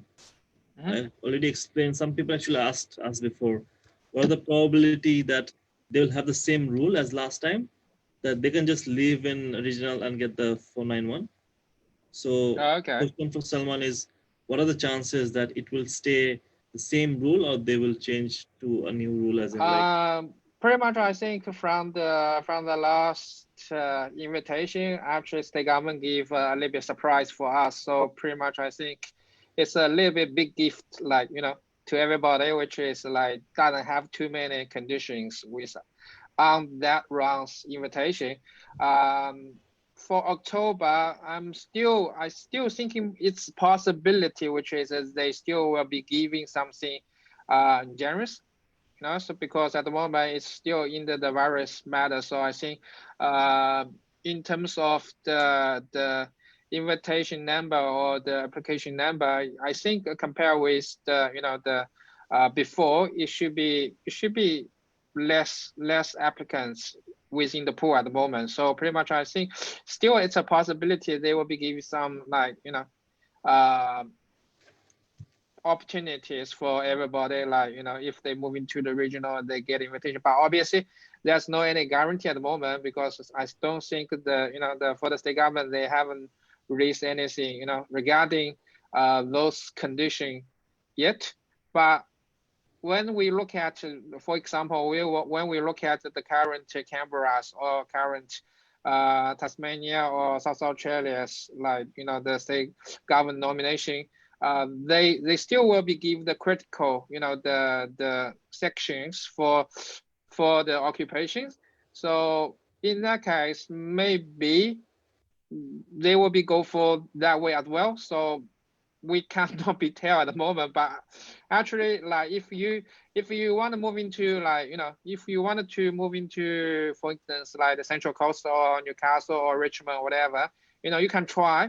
It's just try your lucky, and if it's on, then you are on. And if it's not happening, but at least you still can accumulate your regional, the points, opportunities. But obviously, I think 2 weeks before I attended the migration seminar, which is for all the migration agents discuss about the 491 in New South Wales matter as well. I think some of the people they think probably for the state government they may be looking at the location of the regional area.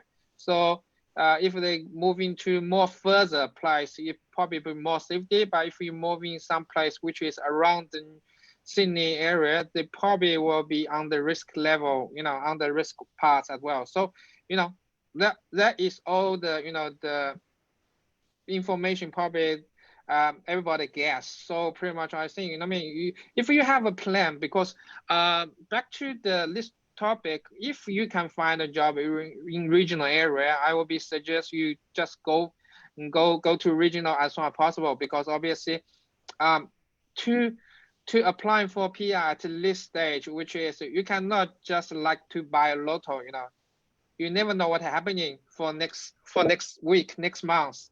So pretty much like for us, we only can give you some like the suggestion, which is if you can stay in the regional area, you can find a job in regional area, just go for it, and definitely you will be getting beneficial from the from the points. But if you just want to try your lucky, then nobody knows, but you can try it. All right. Right, guys, you can see the skill. Many people are asking about the 491 NSW. So far, we can see from this list that there was 1,297 people who have lost the EOI. 1,297 is the number of EOI lost under 491 NSW. And out of that, 157 people have got invited and also lodged their visa. And 84 people got invited but haven't lost their visa yet, so probably they will lodge it soon. So if you see around 230 to 240 invited out of 1200, that's a very important information for you guys to know. So it's not guaranteed if you move to a regional that you'll get invited. It also depends on the quota they have. So just to see some point breakdown as well. I have a question as well. So if you see the point breakdown, and for people who have got the visa, so yeah, invited.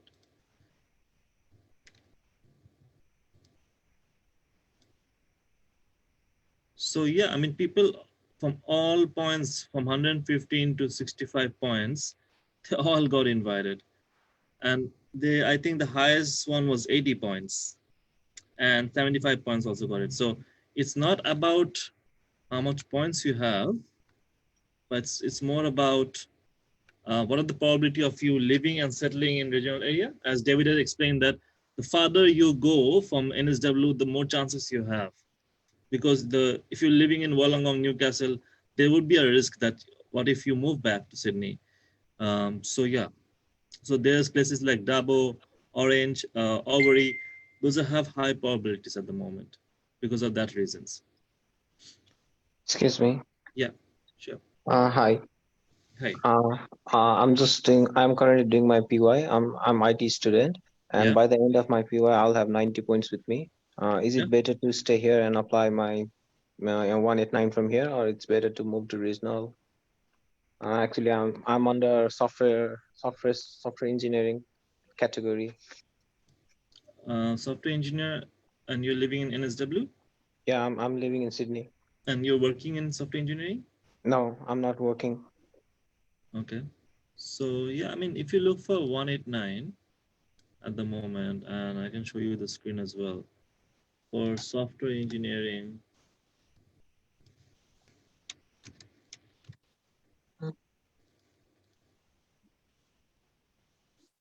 It's this is the pool you're under, right? Yeah, I'll be on 90 when I'll be done with my PY. Yeah. So with 90 points, you have a good chance, because if you see the occupation ceiling, on the other hand, let me share that one for you.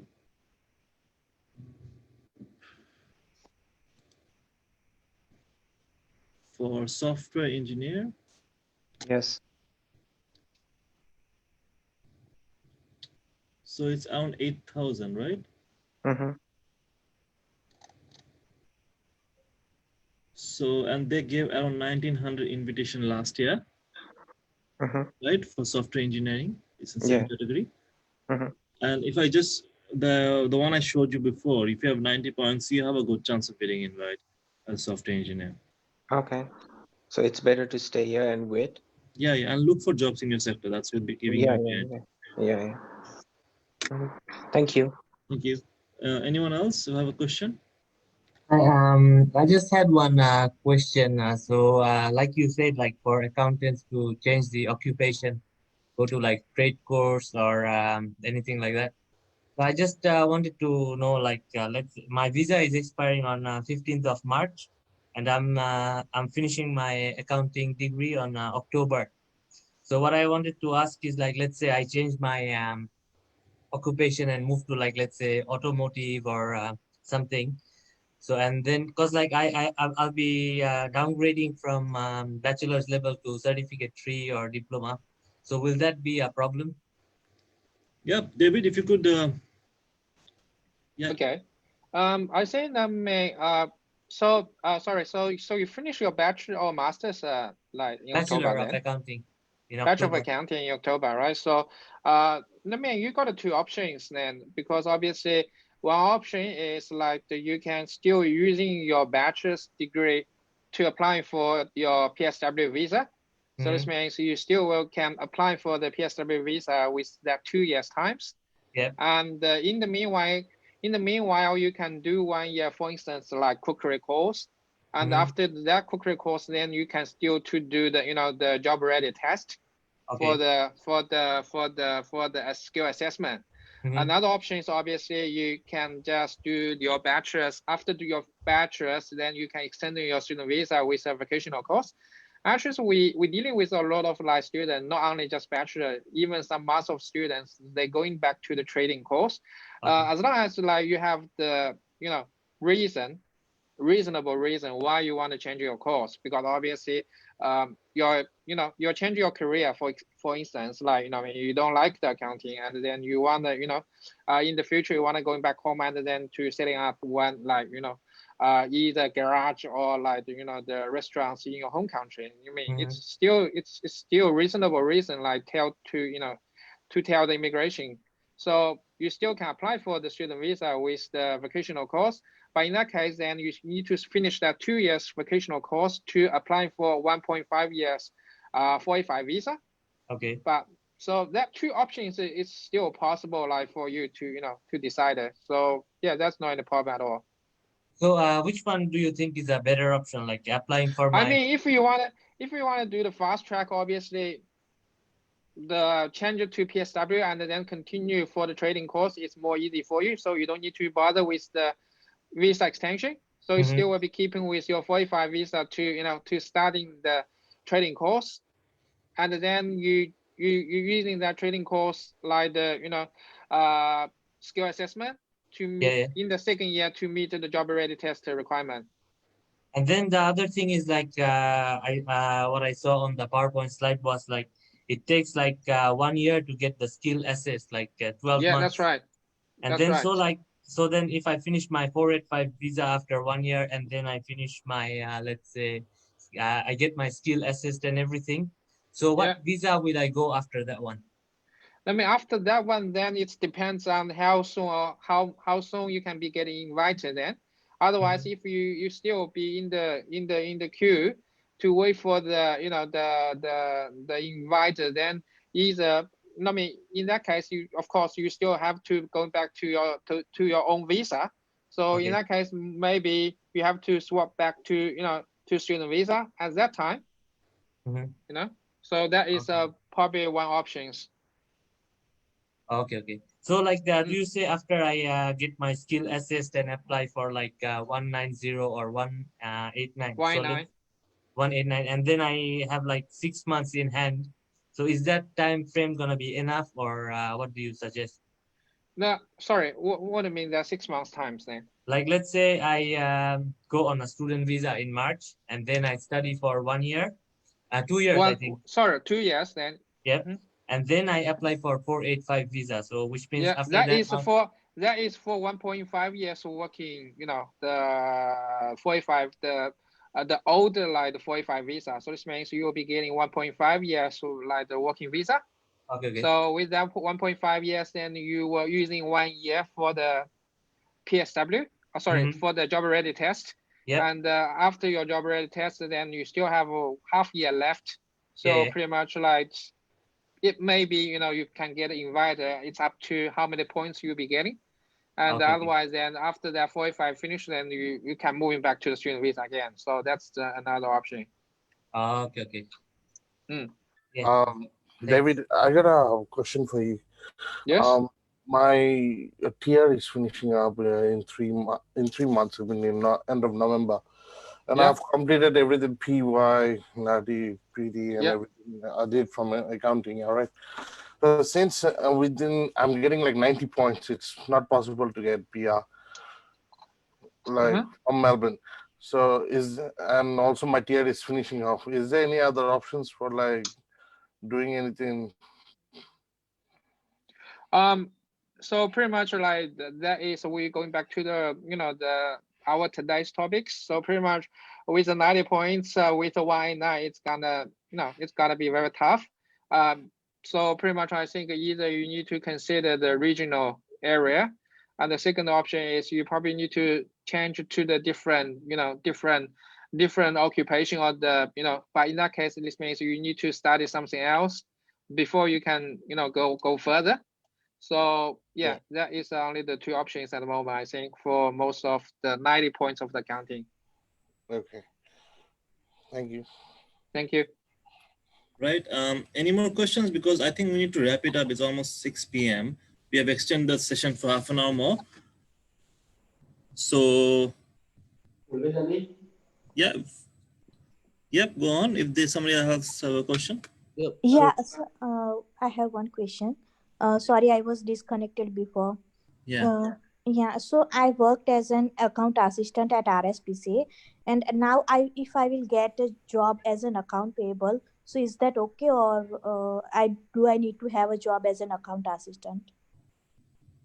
David, she's working as an account assistant now, and she wants to claim the experience points, and now she's shifting to account payable. So I think that is something which is it's for the work experience. I think you stay with account assistant. It's more easier compared with payable or receivable or those kind of like bookkeeper.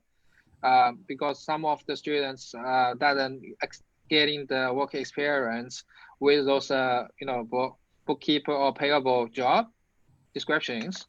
So I say in that case, then you still need to consider how you can be provide the proper work reference letter when you do the skill assessment. Then. Okay. all right. Any more questions? We'll take the last question now. Yeah, sir. So I just wanted to ask that in the NSW regional area, once I take the accounting job, like you said that it does not have to be accounting, is it? Or like Accounting related job, yeah. Accounting related, so like a bookkeeper or anything is fine. And the hours, like till now NSW, they have like no updates on that. Like they have said that whatever the previous year's quota and requirements were, it will follow until October 6th. So I was just thinking like once I take the job in the regional area, so how long like will I have to work for? And after I complete like 1 year of work, as which is according to the previous requirement, will I be able to apply? Like what is the next process after that? So the 1 year requirement for job, that is based on the previous rule for 491.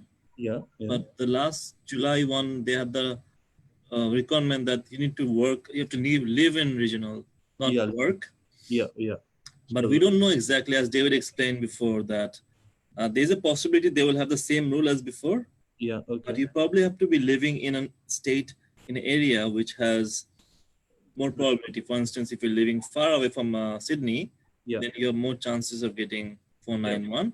It is a far away area. It's in Kangaroo Valley, so it's like 3-4 hours from here, I think, from Sydney. It's way below Kayama.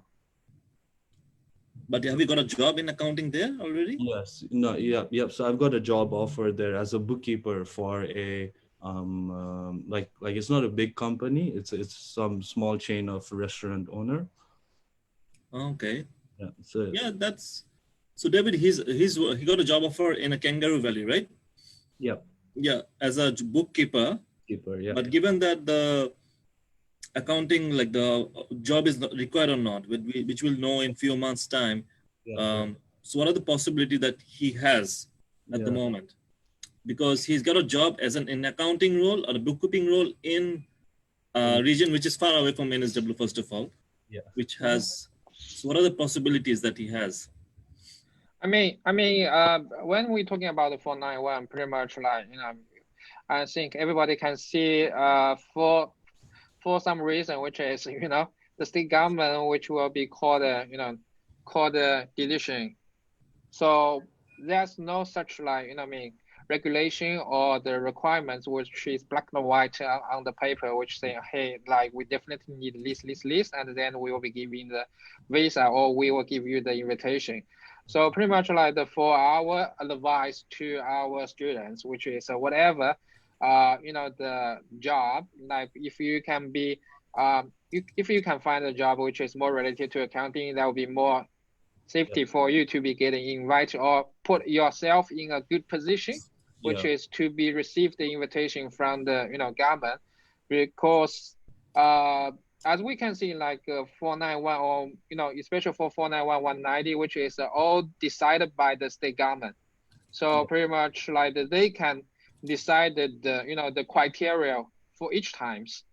So in that case, then what we can do is just try our best to be live. First is living in the regional area.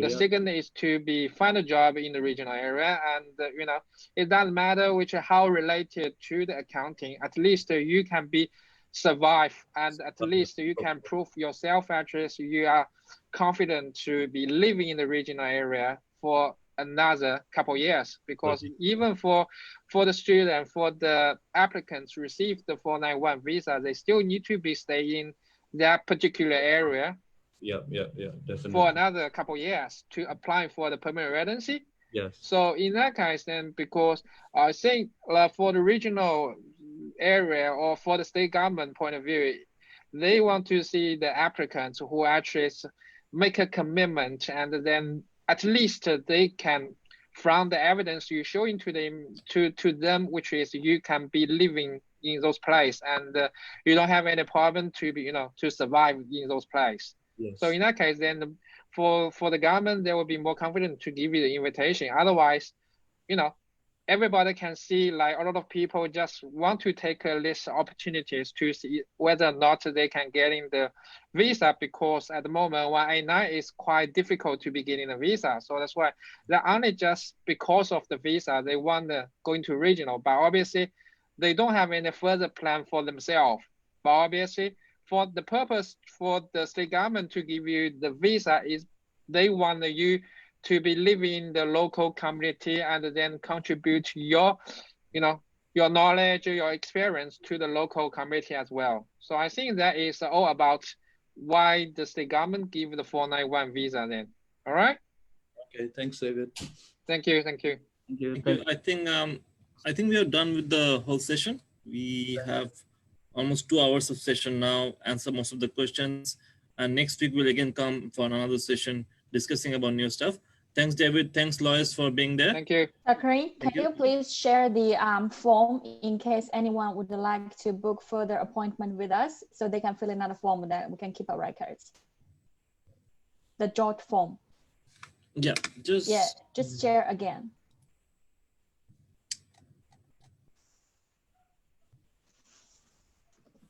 Yeah, so if somebody haven't just fill up, there was a pre-assessment form that I shared before, the same one.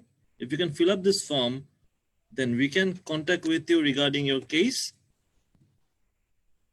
Okay. Also from Facebook Live, maybe? Yeah, sure. All right. Right. Okay. Okay, thanks a lot. Thanks everyone. All right. Thank you. Thank you. Okay. Thank you. Bye.